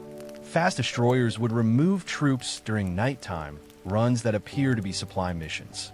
Operation K, the Japanese evacuation of Guadalcanal, began on January 14, 1943. Over several nights, Japanese destroyers removed approximately 10,600 troops from positions around Henderson Field. American intelligence failed to recognize the true nature of these missions until it was too late to interfere effectively. The evacuation was a tactical success that saved thousands of Japanese lives while concealing the magnitude of the strategic defeat. On February 9, 1943, American patrols discovered that Japanese positions around Henderson Field were empty. After 6 months of brutal fighting, Guadalcanal belonged entirely to Allied forces. The first major Japanese defeat of the Pacific War was complete. The human cost of the Guadalcanal campaign was staggering. American casualties totaled approximately 7,100 dead and nearly 8,000 wounded. Japanese losses exceeded 25,000 dead, with additional thousands evacuated in various states of injury and disease. Both navies lost dozens of warships in the waters around the island. Hundreds of aircraft were destroyed or damaged beyond repair. But the strategic consequences far exceeded the immediate casualties. For the first time since Pearl Harbor, Japanese forces had been forced to abandon territory they had conquered. The myth of Japanese invincibility was broken permanently. More importantly, Guadalcanal proved that American industrial capacity could sustain prolonged operations in the Pacific, while Japanese resources were finite and increasingly strained. The campaign also demonstrated the crucial importance of air power in Pacific warfare. Henderson Field's aircraft had tipped the balance by interdicting Japanese supply lines while protecting American reinforcements. Future Pacific operations would be planned around securing airfields rather than traditional military objectives. The lesson was clear. Whoever controlled the air would control the Pacific. For the United States, Guadalcanal marked the beginning of an offensive strategy that would carry American forces across the Pacific to Japan itself. The techniques developed during the campaign, amphibious assault, close air support, jungle warfare, would be refined and perfected in subsequent operations. More importantly, American forces had gained confidence in their ability to defeat Japanese troops in sustained combat. The psychological transformation was as important as any tactical innovation. Japan's first defeat at Guadalcanal set the stage for their final, most desperate stand. The rising sun that had once seemed destined to rule the Pacific was now setting behind a wall of American steel and determination. As Allied forces island-hopped their way across the Central Pacific, each victory brought them closer to the ultimate prize, Japan itself. But the empire would not go quietly into defeat. On one final island, 80 miles from the sacred homeland, Japanese forces would make their last stand with weapons that defied every convention of warfare. Okinawa would witness the birth of the kamikaze age, where death itself became a weapon and suicide became strategy. It would be a preview of the hell that awaited anyone who dared invade Japan proper. The Last Samurai, the Battle of Okinawa. By spring 1945, Japan's Pacific Empire lay in ruins. But one final battle would determine whether the rising sun would set in nuclear fire or conventional blood. Okinawa stretched like a dagger pointed at Japan's heart, just 350 m from the Sacred Home Islands. This 60 m long island represented more than strategic geography. It was the last major stepping stone before invasion of Japan itself. Both sides understood that Okinawa would be a preview of the apocalyptic struggle awaiting on Japan's shores. The Japanese prepared to fight with a fanaticism that would shock even veteran American forces. The Americans assembled one of the largest amphibious forces in Pacific War history. Admiral Chester Nimitz had originally planned to invade Formosa, but the massive scale of that operation exceeded available resources. Okinawa offered similar strategic advantages with more manageable logistics. From Okinawan airfields, American bombers could reach every corner of the Japanese home islands. The island's ports could support the eventual invasion of Japan. Operation Iceberg would be the capstone of America's Pacific campaign. The forces assembled for Okinawa represented the peak of American military power. Lieutenant General Simon Bolivar Buckner's 10th Army included approximately 183,000 ground combat troops, supported by massive logistical operations. Additional service and support personnel would bring total American participation to well over 200,000. The naval component included substantial numbers of combat vessels and hundreds of auxiliary ships. By campaign's end, this would be one of the largest military operations in Pacific War history. The naval forces included task forces that represented the pinnacle of American industrial might. Vice Admiral Mark Mitcher commanded Task Force 58 with its fast carrier groups, the most powerful naval strike force ever assembled. Multiple battleships provided gunfire support that could level entire mountains. Dozens of destroyers formed protective screens around the invasion fleet. For the first time in the Pacific, British carriers joined American forces as Task Force 57 under Vice Admiral Bernard Rawlings. But numbers alone would not determine Okinawa's outcome. 1-0. The island's Japanese defenders had spent months preparing defenses that would make previous Pacific battles seem like skirmishes. Lieutenant General Mitsuru Oshima commanded the 32nd Army. Approximately 65,000 regular troops, supplemented by thousands of Okinawan militia and support personnel. More importantly, Oshima had abandoned traditional Japanese tactics in favor of a defense-in-depth strategy designed to bleed American forces white. Oshima's chief of staff, Colonel Hiramaki Yahara, had studied American amphibious operations throughout the Pacific. Yahara understood that banzai charges against American firepower were suicidal gestures that accomplished nothing. Instead, the 32nd Army would fight a prolonged battle of attrition from prepared positions. Every cave would become a fortress. Every ridge would be defended to the last man. The Americans would pay in blood for every yard of Okinawan soil. The island's geography favored the defenders. Southern Okinawa was a nightmare of limestone ridges honeycombed with natural caves and burial tombs. Oshima's troops converted these formations into mutually supporting strong points connected by tunnels and underground passages. Artillery pieces were positioned in reverse slopes where they couldn't be spotted by naval observation. Machine gun nests were carved into solid rock with overlapping fields of fire. The Japanese defense plan represented a fundamental shift in imperial strategy. Previous Pacific battles had been fought to preserve Japanese territory and forces. Okinawa would be different. Every Japanese soldier was expendable if his death delayed the American advance. The goal wasn't victory, but time. Time for Japan to prepare its home defenses. Time for suicide weapons to devastate the invasion fleet. Time for America to lose its stomach for the slaughter that invading Japan would require. The first phase of that strategy began before American troops ever set foot on Okinawan beaches.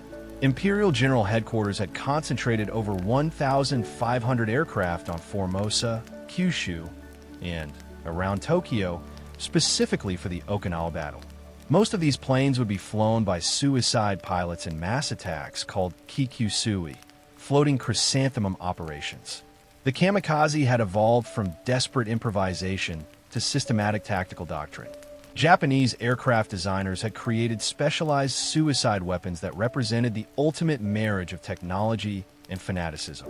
The Yokosuka MXY-7 Ochre Cherry Blossom was a rocket-powered flying bomb carried beneath a Betty bomber. When released near its target, the Ochre would glide at nearly 300 miles per hour before igniting rockets that accelerated it to over 400 miles per hour in its final dive. The 800 kilograms warhead could sink a destroyer or a battleship. American pilots dubbed the weapon Baka, Japanese for fool, but there was nothing foolish about its destructive potential. Even more ominous were the naval suicide weapons being deployed around Okinawa. The Keaton Divine Fate was essentially a manned torpedo that could deliver devastating attacks against anchored vessels. Based on the highly effective Long Lance torpedo, the Keaton carried a 1,500 pounds warhead at 40 knots. Its pilot sat in a tiny cockpit equipped with a periscope, steering his weapon toward enemy ships with the precision of human guidance. Complementing these were substantial numbers of Shinoen ocean shakers, suicide motorboats hidden in caves around Okinawa's coastline. These 18-foot plywood craft were powered by automobile engines and carried depth charges or bow-mounted explosive devices. The plan called for swarms of Shino to attack American shipping in coordinated night assaults. Most would be destroyed before reaching their targets, but even a few successes could invasion logistics. The ultimate expression of Japanese desperation was the final voyage of the battleship Yamato. At 69,000 tons, Yamato was the largest battleship ever built, mounting 9 18-inch guns that could engage targets at ranges exceeding 25 miles. Her armor was designed to withstand hits from the most powerful Allied weapons. In theory, she represented the pinnacle of naval engineering. In practice, she had become an expensive symbol of Japan's inability to project power beyond its shrinking perimeter. Admiral Samu Toyota, commanding the combined fleet, ordered Yamato on Operation Tenno, a desperate mission to Okinawa. The great battleship would attack the American invasion fleet, and if that failed, beach herself on the island's shores to use her massive guns as coastal artillery. It was a mission that combined military desperation with symbolic suicide. Yamato sailed with limited fuel, enough for the mission but insufficient for a safe return to port. On April 6th, Yamato sorted from the inland sea, accompanied by the light cruiser Yahagi and 8 destroyers. American submarine patrols detected the force immediately and shadowed it through the night. By dawn on April 7th, Admiral Mitch's carrier aircraft were already launching from Task Force 58. The largest battleship in the world would face the most powerful carrier strike force in history. The attack began at 12:30 p.m. with coordinated strikes by over 300 American aircraft. Yamato's anti-aircraft defenses were formidable, but she was designed to fight other battleships, not swarms of dive bombers and torpedo planes. The first torpedo hits flooded her port compartments, creating a list that made effective gunnery impossible. Subsequent bomb hits destroyed her communications and fire control systems. By 2:20 p.m., secondary explosions were tearing the great ship apart. Yamato capsized and exploded in a fireball that could be seen from over 100 miles away. Nearly 3,000 Japanese sailors died with their ship, including Admiral Seishi Ito, who went down with his flagship. The sacrifice accomplished nothing except to demonstrate Japan's commitment to fighting until total annihilation. American losses in the attack totaled 10 aircraft and 12 air crew. The age of the battleship was officially over. Meanwhile, on Okinawa itself, one of the largest amphibious assaults in Pacific War history was beginning with surprising ease. At dawn on April 1st, 1945, Easter Sunday, American landing craft approached the Hagushi beaches on Okinawa's western coast. Preparatory bombardment had been among the heaviest in Pacific War history, with battleships and cruisers firing thousands of rounds in the final week. Carrier aircraft had flown thousands of sorties against suspected Japanese positions. The beaches should have been moonscapes of shattered coral and twisted metal. Instead, American troops encountered virtually no resistance. The first waves splashed ashore, expecting to fight for every foothold on the beach. They found empty bunkers and abandoned positions. By evening, 60,000 troops were ashore, with casualties numbering fewer than 30 killed and wounded. Some Marines joked that it was more dangerous crossing the street back home than landing on Okinawa. The easy landing was exactly what General Ushima had planned. He had withdrawn his forces from the beaches in northern Okinawa, concentrating them in the prepared positions of southern Okinawa, where terrain favored the defense. American forces would be allowed to land unopposed, then channeled into killing zones where every advantage belonged to the defenders. The strategy required patience and discipline that previous Japanese commanders had lacked. Ushima possessed both qualities in abundance. American forces advanced rapidly across northern Okinawa, securing airfields and ports with minimal resistance. By April 4th, Marine units had reached the eastern coast, effectively cutting the island in half. The speed of the advance encouraged optimism that Okinawa might fall within weeks. Then American patrols encountered the first elements of Ushima's main defense line. The real battle for Okinawa was about to begin. The Shuri Line stretched across the narrowest part of southern Okinawa, anchored on hills and ridges that commanded every approach. Japanese engineers had spent months converting natural formations into interconnected fortresses.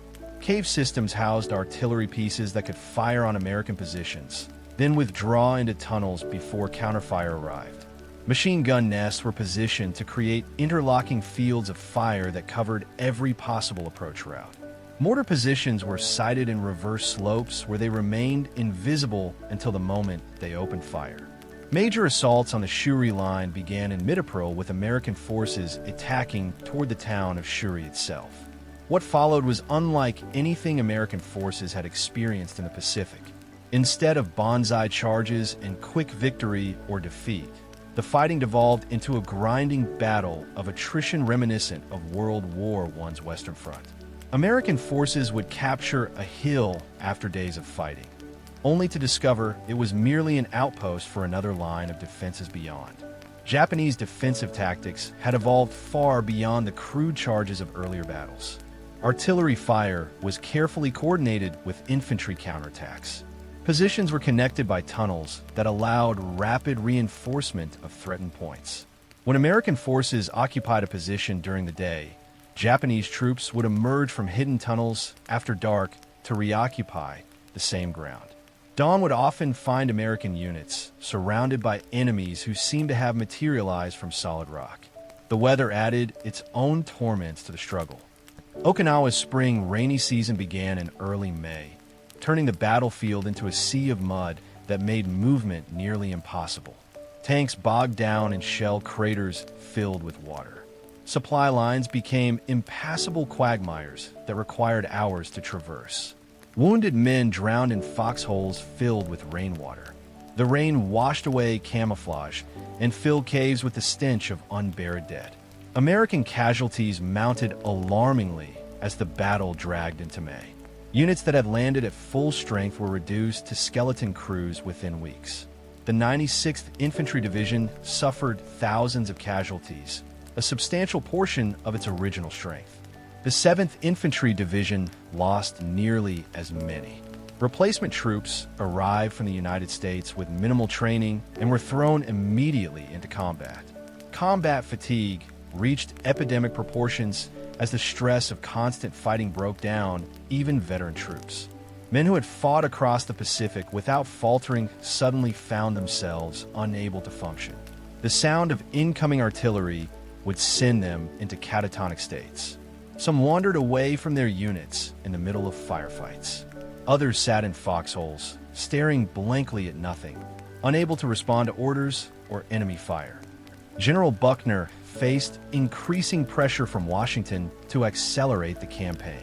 Each day the battle continued meant more American casualties and delayed preparations for Operation Downfall, the planned invasion of Japan. Naval commanders were particularly concerned about kamikaze attacks that were devastating the supporting fleet. Admiral Turner urged Buckner to attempt amphibious landings behind Japanese lines to break the stalemate. Buckner refused, arguing that such operations would only create additional casualties without decisive results. The kamikaze offensive reached its peak during the Okinawa campaign. 10 major Kikusui attacks were launched between April and June, each involving hundreds of suicide aircraft. American radar picket destroyers bore the brunt of these assaults, positioned 50 to 70 miles from the main fleet to provide early warning of Japanese attacks. These ships became floating targets that absorbed kamikaze attacks meant for larger vessels. 5 picket destroyers were sunk and 16 damaged during the campaign. The psychological impact of kamikaze attacks was as important as their physical damage. American sailors found themselves facing an enemy that sought death rather than victory. No amount of damage seemed sufficient to turn kamikaze aircraft away from their targets. Planes with wings shot off continued their dives. Pilots with fatal wounds maintained control long enough to crash into their targets. The normal rules of combat psychology simply didn't apply. American countermeasures evolved rapidly to meet the kamikaze threat. Combat air patrols were increased to provide overlapping coverage around the fleet. Anti-aircraft guns were modified with proximity fuses that detonated shells near their targets. Rather than requiring direct hits, ships began using coordinated fire patterns that created walls of flak through which no aircraft could survive. But the most effective countermeasure was the systematic destruction of Japanese airfields by carrier strikes and B-29 raids. By late May, the grinding battle for Shuri had consumed both sides' reserves. American forces had fought their way to within artillery range of Shuri Castle, the symbolic heart of Japanese resistance. But Oshima was already implementing the next phase of his strategy. Rather than make a final stand at Shuri, Japanese forces began a carefully planned withdrawal to prepared positions on the Kan Peninsula. The battle would continue for another month in terrain, even more favorable to the defense. The withdrawal to the Kan Peninsula demonstrated the sophistication of Japanese planning. Most of the 32nd Army escaped the Shuri positions under cover of darkness and torrential rain. Rearguard actions delayed American pursuit, while the main force established new defensive lines. When American troops finally occupied Shuri on May 31st, they found empty positions and abandoned equipment. The enemy had vanished like smoke, only to reappear in even stronger positions to the south. The final phase of the Okinawa campaign was fought over terrain that seemed designed by nature for defensive warfare. The Kan Peninsula was a maze of coral ridges, deep valleys, and cave complexes that channeled attackers into predetermined killing zones. Hill 89 became the scene of particularly savage fighting as American forces struggled to dislodge Japanese defenders from fortified caves. Each cave had to be cleared individually with flamethrowers, explosives, and close combat that favored the defenders. General Buckner's frustration with the slow pace of operations led to increasingly dangerous personal behavior. The 10th Army commander made frequent visits to forward positions to observe the fighting firsthand. His staff repeatedly warned him about the dangers of such exposure, but Buckner insisted that commanders needed to see conditions their troops faced. On June 18th, while inspecting frontline positions, Buckner was killed by Japanese artillery fire. He was the highest-ranking American officer killed in the Pacific War. Lieutenant General Roy Gurr, a Marine aviator, assumed command of the 10th Army, the first Marine officer ever to command such a large ground force. Gidger immediately accelerated operations against the remaining Japanese positions.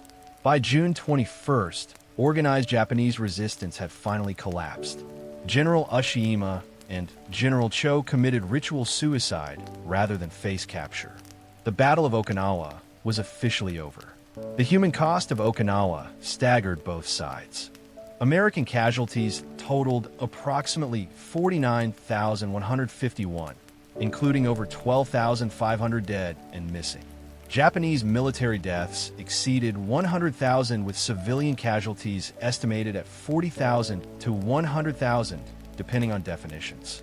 The 32nd Army had been virtually annihilated. Only a few thousand Japanese soldiers surrendered during the entire campaign.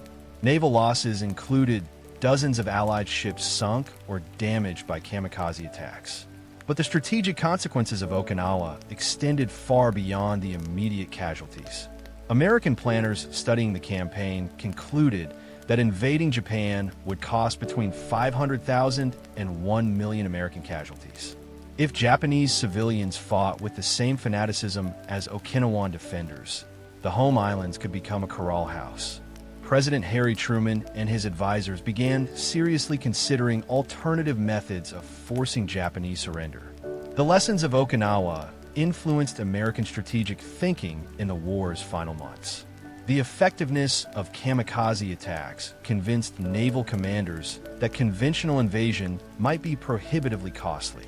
The fanatical resistance of Japanese ground forces suggested that occupation of Japan would require years of brutal pacification campaigns. Most importantly, the Japanese willingness to sacrifice civilians demonstrated that normal diplomatic and military pressure might be insufficient to force surrender. Japanese leaders drew their own conclusions from the Okinawa campaign. The 32nd Army had delayed American forces for over 2 months while inflicting casualties that shocked the American public. Similar tactics applied to defending the home islands might make invasion so costly that America would seek a negotiated peace. Plans for Operation Downfall, the invasion of Japan, became the template for Japan's final defense strategy. Every beach would be another Okinawa. Every city would be another Shuri. The psychological impact of Okinawa on American forces was profound. Veterans of the Pacific Campaign had never encountered resistance as determined and sophisticated as they faced on Okinawa. The Japanese had learned to fight American forces on more equal terms, neutralizing advantages in firepower and technology through superior positioning and tactics. More disturbing was the realization that Japanese forces were becoming more effective as the war progressed rather than weaker. For Japan, Okinawa represented both vindication and tragedy. The 32nd Army had proven that American forces could be stopped through proper planning and sacrifice. But the cost had been enormous. An entire army destroyed, thousands of civilians dead, and strategic positions lost that could never be recovered. The victory was Pyrrhic in the extreme, purchased with blood that Japan could no longer afford to shed. The technological innovations displayed during the Okinawa campaign pointed toward the future of warfare. Kamikaze attacks were the first systematic use of guided weapons in naval combat. American countermeasures included early radar-controlled gun systems and proximity fuse shells that would become standard in later conflicts. The coordination between air and ground forces reached levels of sophistication that set the pattern for modern combined operations. But the most significant innovation was invisible: the growing American conviction that atomic weapons might be necessary to end the war.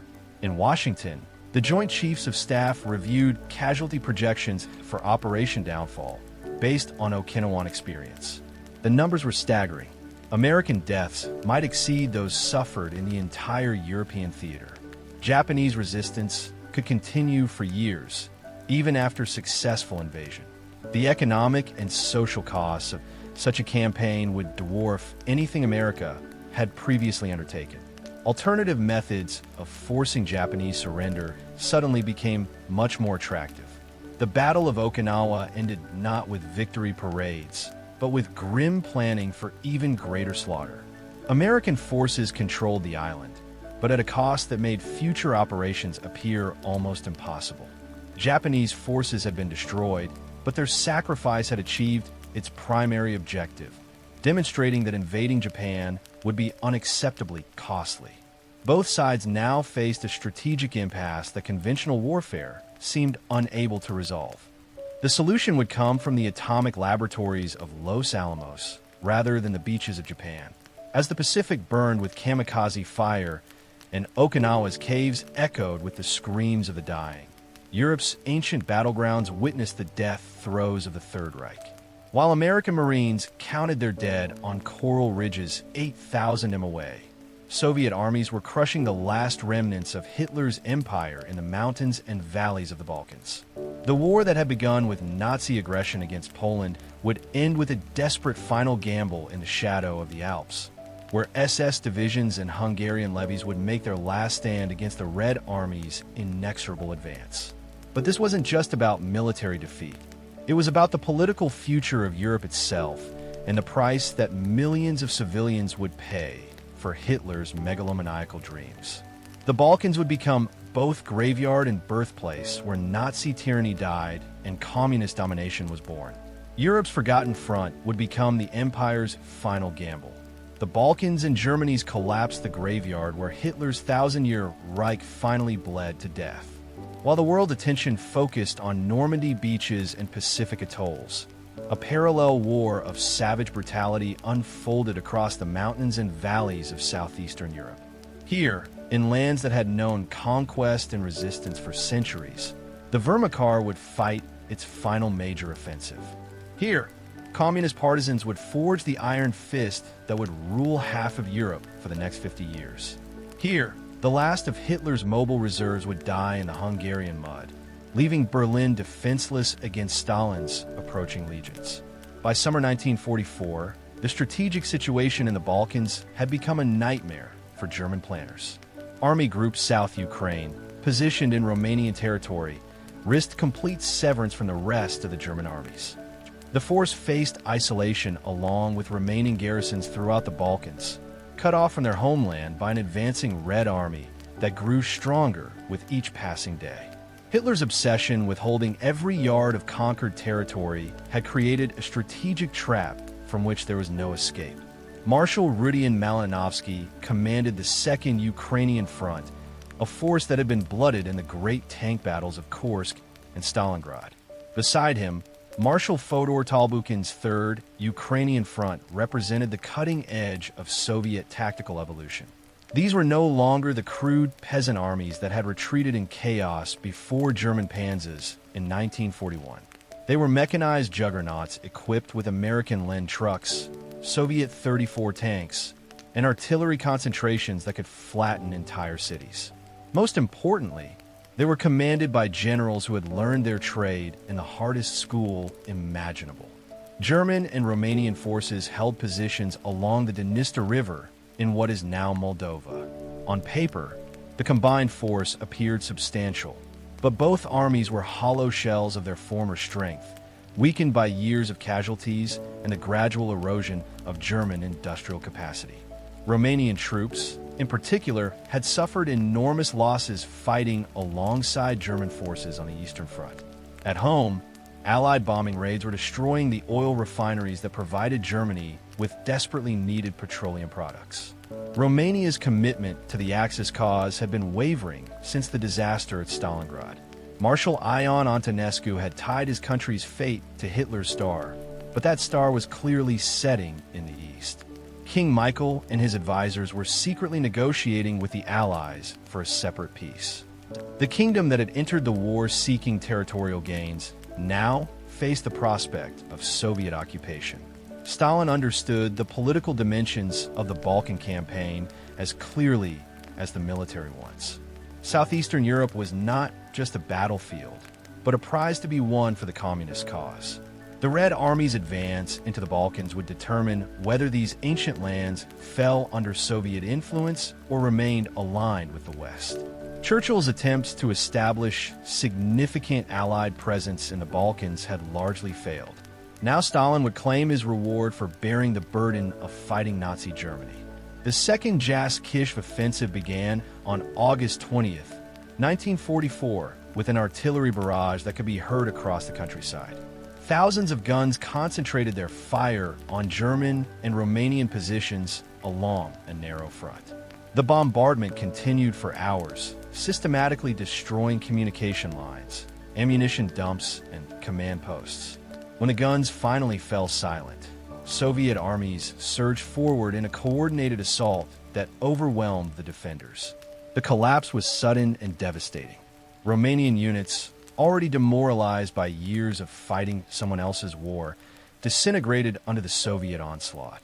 German forces tried to maintain cohesion, but they were too scattered to hold such an extended front. Soviet advances reached the Danube within days, trapping substantial German and Romanian forces in pockets that would be systematically reduced. The speed of the Soviet advance caught even experienced commanders by surprise. Tank spearheads penetrated deep behind Axis lines, cutting communication and supply routes. Entire divisions were being overrun before they could establish defensive positions. Romanian forces began surrendering en masse, their officers often joining Soviet-sponsored units formed from prisoners of war. On August 23rd, King Michael staged a coup against Marshal Antonescu, arrested the pro-German dictator, and announced Romania's withdrawal from the Axis. Within hours, Romanian forces were fighting alongside their former enemies against German troops. The betrayal, as Hitler saw it, sealed the fate of Army Group South Ukraine, with Romanian forces controlling key bridges and supply routes. German units found themselves cut off from ammunition and fuel. The pocket collapsed within days, yielding tens of thousands of prisoners. Bulgaria's defection followed the Romanian pattern with startling speed. As Talbukhin's forces crossed the Danube, the Bulgarian government decided to follow Romania's example. On September 8th, Bulgaria declared war on Germany, a decision that opened the entire southeastern flank to Soviet advance. German forces that had expected to find refuge in Bulgarian territory discovered instead that they were surrounded by new enemies. The political earthquake that followed these military disasters was felt throughout Hitler's alliance system. Hungary, Germany's most reliable satellite, suddenly found itself the next target on Stalin's list. Admiral Miklos Horthy, Hungary's regent, began secret negotiations with the Soviets for a separate armistice. But Hitler was not about to lose his last major ally without a fight. German intervention prevented Hungary's defection, deposing Horthy and installing a fascist puppet regime under Ferenc Selassie. Soviet forces reached the outskirts of Budapest in early October 1944. But the Hungarian capital would not fall easily. General Karl Theo von Bruck commanded a substantial garrison of German and Hungarian troops who had been ordered to hold the city at all costs. Hitler understood that losing Budapest would open the road to Vienna and ultimately to southern Germany itself. More importantly, Hungary's oil fields and industrial resources were among the last remaining assets that kept the German war machine functioning. The siege of Budapest became one of the war's most brutal urban battles. Unlike Stalingrad, where German forces had been the attackers, Budapest saw Wehrmacht units defending a city against Soviet assault. The irony was not lost on German veterans who had participated in the earlier battle. Now, they were the ones trapped in an urban fortress, fighting from building to building while their enemies controlled the surrounding countryside. Budapest's geography favored the defenders. The Danube River divided the city into Buda and Pest, connected by bridges that could be demolished to prevent Soviet crossings. The hills of Buda provided excellent observation posts for artillery spotters. Centuries-old buildings offered natural fortifications that absorbed tremendous punishment before collapsing. Underground tunnels and sewers allowed defenders to move between positions without exposing themselves to Soviet fire. Malinowski's forces surrounded the city in December 1944, but reducing the pocket would require months of bloody fighting. Soviet artillery pounded German positions around the clock, reducing entire neighborhoods to rubble. Tank attacks were met by German anti-tank teams armed with Panzerasts, disposable rocket launchers that could destroy even heavy Soviet armor. Street fighting raged through the winter as both sides fed reinforcements into the meat grinder. The siege's human cost was staggering. Hungarian civilians were trapped between German defenders and Soviet attackers with no safe haven in a city being systematically destroyed. Food supplies dwindled to starvation levels. Medical facilities were overwhelmed with casualties from both military and civilian populations. The beautiful Danube capital that had been known as the Paris of the East was being transformed into a wasteland of shattered stone and twisted metal. Hitler's response to the crisis revealed both his strategic desperation and his continuing delusions about German capabilities. Rather than evacuating the doomed garrison, he ordered major reinforcements to break through Soviet lines and relieve Budapest. The 6th SS Panzer Army was transferred from the Western Front despite urgent needs in the defense against Eisenhower's forces. SS Oberst Group and Führer September Dietrich, fresh from the failed Ardennes offensive, was given command of this final gamble. The transfer of elite SS divisions from the Western to the Eastern Front represented a fundamental shift in German priorities. Hitler was willing to weaken his defenses against Anglo-American forces in order to hold Hungary and its oil resources. The decision revealed how desperate Germany's fuel situation had become. Without Hungarian crude oil, the Wehrmacht's remaining tanks and aircraft would be immobilized within weeks. The Balkans had become more important to German survival than the defense of the Reich itself. While regular German forces fought their conventional battles, a shadow war raged throughout the occupied Balkans between partisan forces and Axis troops. Yugoslavia had become a three-way battleground where communist partisans under Jo's brothers Tito fought both German occupiers and rival Setnik forces loyal to the exiled king. The British Special Operations Executive had been supporting resistance movements throughout the region, but their intervention came with political strings attached. Tito's partisans represented something new in the European resistance, a communist movement that was strong enough to control territory and govern populations. Unlike the fragmented resistance groups in France or Poland, the Yugoslav partisans had created an alternative state that challenged German occupation directly. They controlled substantial areas of mountain territory, operated their own facilities, and maintained diplomatic relations with the Allied powers. Most importantly, they were strong enough to survive without constant outside support. The Esleys' relationship with Tito had been complicated by conflicting political objectives. British officers like Brigadier Fitzroy Mann, Churchill's personal representative, understood that supporting the partisans meant empowering communist forces in post-war Yugoslavia. But Tito's fighters were among the most effective anti-German forces in the Balkans. 1-0 pragmatic military considerations overcame ideological concerns. By 1944, British aircraft were dropping substantial quantities of weapons and supplies to partisan forces. The partisan war had evolved into a sophisticated military operation that tied down substantial German forces. Multiple German and Bulgarian divisions were deployed in anti-partisan operations throughout Yugoslavia. These were troops that could have made a crucial difference at Normandy or on the Eastern Front. Instead, they were scattered across the Balkan Mountains, fighting an enemy that melted away before major attacks, only to reappear behind German lines. The partisan campaign reached its climax in October 1944 when Belgrade fell to a combined force of Red Army troops and Tito's partisans. The capture of Yugoslavia's capital was both strategically and symbolically important. It severed German communications between forces in Greece and those in Hungary. More importantly, It demonstrated that communist forces could liberate territory and establish governments without Western assistance. The future of Eastern Europe was being decided by men with red stars on their caps.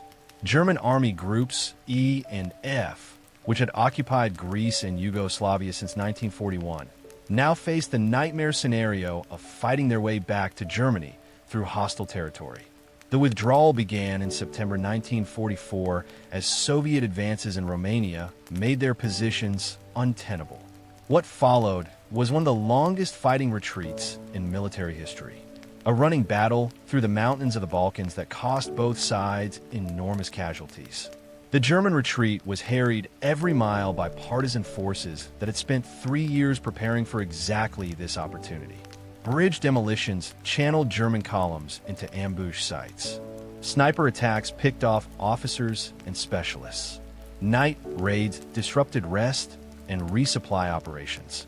The psychological pressure was as destructive as the physical attacks. German soldiers never knew when a next bullet would come or from which direction. Meanwhile, Hitler was preparing his final gamble in Hungary. Operation Spring Awakening through Leningrad would be Germany's last major offensive of the war. The plan was strategically sound: break through Soviet lines around Lake Balaton, relieve the Budapest garrison, and recapture the Hungarian oil fields. Success would provide Germany with desperately needed petroleum while demonstrating that the Wehrmacht could still achieve victory. Failure would leave the Reich defenseless against the final Soviet assault. Dietrich's 6th SS Panzer Army represented experienced German armor. The 1st and 2nd SS Panzer Divisions were veteran units that had fought across Europe since the beginning of the war. Their equipment included the latest German tanks, King Tigers, that weighed 70 tons and mounted 88mm guns capable of destroying any Soviet armor. Supporting them were Hungarian units desperate to protect their homeland and German infantry divisions that understood this might be their last chance for victory. The offensive began on March 6, 1945, with a pre-dawn artillery barrage that illuminated the Hungarian countryside like daylight. For the first time in months, German panzers were advancing instead of retreating. Initial progress was encouraging as SS spearheads punched through Soviet defensive lines. Hungarian civilians emerged from hiding to welcome German soldiers as liberators, rather than occupiers. For a brief moment, it seemed that German military prowess might prevail once more. But the Wehrmacht of 1945 was a shadow of the force that had conquered Europe 5 years earlier. Fuel shortages limited operational flexibility. Ammunition was carefully rationed. Most critically, there were no reserves to exploit initial successes. When Soviet forces regrouped and counterattacked, German spearheads found themselves isolated and surrounded. The spring thaw turned Hungarian roads into seas of mud that swallowed entire tank battalions. King Tigers that were unstoppable on solid ground became helpless targets when bogged down. Soviet artillery could range on immobilized German armor and destroy it at leisure. Air attacks by IL-2 Sturmovix added to the carnage as Luftwaffe fighters were nowhere to be seen. The offensive that was supposed to save Hungary instead sealed its fate. Talbukhin's counteroffensive began on March 16th with an artillery bombardment that exceeded even the opening barrage of the Soviet summer offensive. German forces had nowhere to retreat.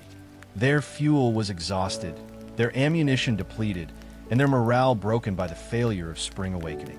The 6th SS Panzer Army disintegrated under Soviet assault. With it died Hitler's final hope of avoiding total defeat.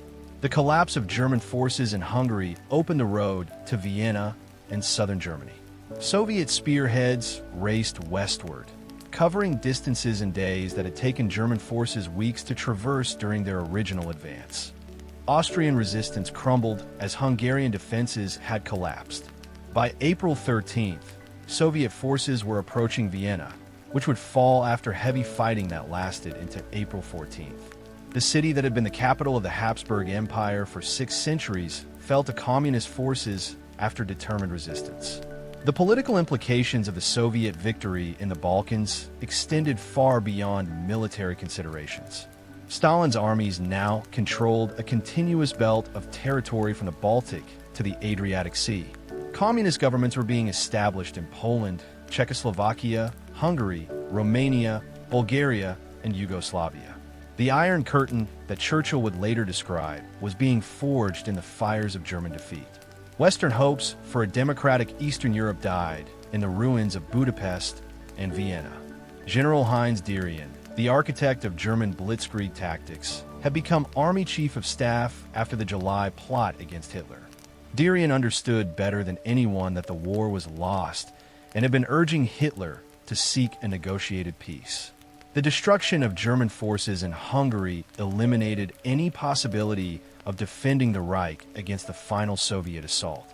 When Derian pressed this point too forcefully in a meeting with Hitler on March 28th, he was dismissed from his position.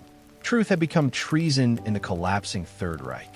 The human cost of the Bülent campaign was enormous. German military casualties numbered in the hundreds of thousands killed, wounded, and captured. Soviet losses were substantial, though Stalin's regime never released accurate figures. Civilian casualties throughout the region were staggering as ethnic conflicts merged with ideological warfare. Entire populations were displaced, murdered, or enslaved in the chaos of collapsing empires and emerging nation-states. The massacre of Hungarian Jews represented one of the war's final genocidal spasms. Even as Soviet forces approached Budapest, SS units and Hungarian fascists continued the systematic murder of Jewish civilians. Adolf Eichmann personally supervised deportations that sent hundreds of thousands to Auschwitz and other death camps. The killing continued until Soviet troops physically liberated the remaining ghettos and camps. German defeat could not resurrect the dead or heal the wounds of racial warfare. The collapse of German power in the Balkans had strategic consequences that extended far beyond the immediate theater. With Hungary's oil fields lost, German mechanized forces throughout Europe ground to a halt. Luftwaffe operations were curtailed by fuel shortages that left thousands of aircraft grounded. U-boats were forced to remain in port while their crews received infantry training. The Wehrmacht was being transformed from a mechanized army back into a foot mobile force reminiscent of World War I. Soviet forces now controlled the southern approach to Germany, complementing their main advance through Poland toward Berlin. Marshal Ivan Khan's first Ukrainian front was racing through Silesia toward the Ela River, while Zhukov's first Belarusian front prepared for the final assault on the German capital. The strategic situation had become hopeless. Germany was surrounded by enemies advancing from all directions, while her own resources dwindled toward zero. The psychological impact of the Balkan collapse was as important as the strategic consequences. German soldiers who had entered the war believing in their racial and cultural superiority were now fleeing before Slavic armies they had been taught to despise. The master race was being mastered by peoples Hitler had designated for extermination. Cognitive dissonance shattered morale more effectively than any enemy propaganda campaign. The Nazi worldview was collapsing along with the Nazi Empire. By April 1945, the Balkan Front had effectively ceased to exist as organized German resistance crumbled throughout the region. Scattered units continued fighting local actions, but these were isolated gestures rather than coordinated defense. The main German armies were fleeing westward, hoping to surrender to Anglo-American forces rather than face Soviet captivity. Behind them, they left a devastated landscape littered with the graves of empires and the seeds of future conflicts. The transformation of Eastern Europe was now inevitable. Stalin's vision of a communist buffer zone stretching from the Baltic to the Black Sea was becoming reality through the simple expedient of military occupation. Democratic politicians who had survived the war in London exile would return to find their countries governed by men with Moscow training and Red Army backing. The liberation of Eastern Europe from Nazi tyranny was simultaneously its subjugation to communist dictatorship. Freedom had been replaced by a different form of servitude. The lessons of the Balkan campaign would influence post-war strategic thinking for decades. The effectiveness of partisan warfare demonstrated that occupation forces could be defeated by determined resistance movements with external support. The speed with which political alignment shifted showed how quickly military defeat could translate into ideological transformation. Most importantly, the campaign proved that peripheral theaters could determine the outcome of global conflicts. Hitler's empire had been mortally wounded, not in Berlin or Paris, but in the mountains of Yugoslavia and the plains of Hungary. The final act was now approaching. With German forces shattered in the Balkans and Soviet armies approaching Berlin, the Third Reich entered its death throes. Hitler retreated to his bunker beneath the Reich Chancellery, issuing increasingly fantastical orders to armies that no longer existed. Around him, Nazi officials fled or sought accommodation with the advancing Allies. The thousand-year rush was ending not with the glorious Götterdämmerung that Hitler had envisioned, but with the pathetic whimper of a failed gambler who had staked everything and lost. The Balkans had claimed their final victim, the Nazi dream of European domination, but the cost of that victory would echo through the corridors of power for the next half-century as Stalin's empire rose from the ashes of Hitler's defeat. The war that had begun with the promise of freeing Europe from tyranny ended with half the continent under new masters. History's greatest crusade for human freedom had become its most tragic betrayal. The price of victory: 5 battlefields, for years, between 70 and 85 million dead. The killing fields we've walked through tonight were more than military campaigns. They were crucibles where the modern world was forged in blood and steel. Each battle decided not just tactical outcomes, but the fate of nations and the course of human history. Hitler's West Wall was breached through a combination of Allied assaults, strategic bypasses, and the famous Remagen Bridge crossing. Leningrad was meant to starve into submission, but Russian endurance outlasted German cruelty. Guadalcanal became one of the first sustained Allied offensives that reversed Japanese expansion after Midway had crippled their naval power.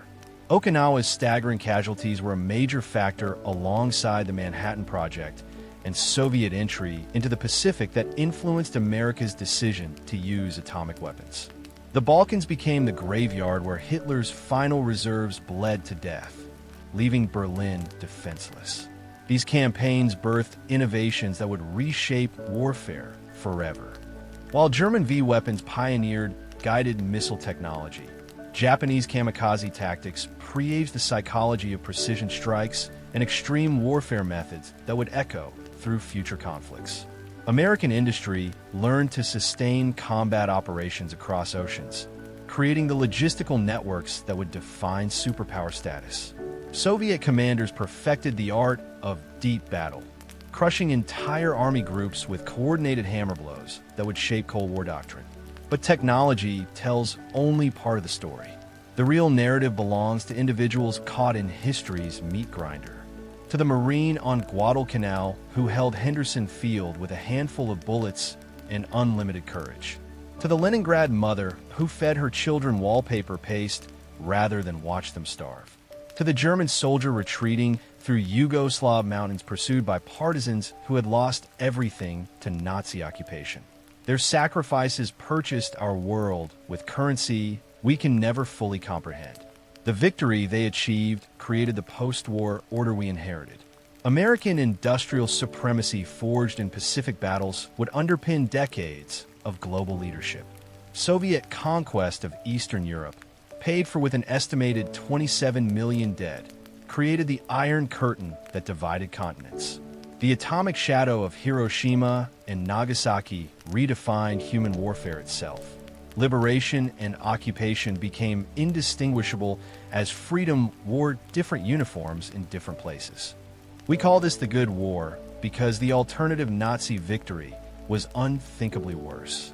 But goodness measured in mass graves and ruined cities reveals the tragic complexity of human conflict.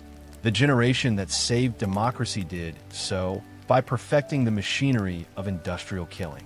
They preserved civilization by nearly destroying it. The price of their victory echoes still.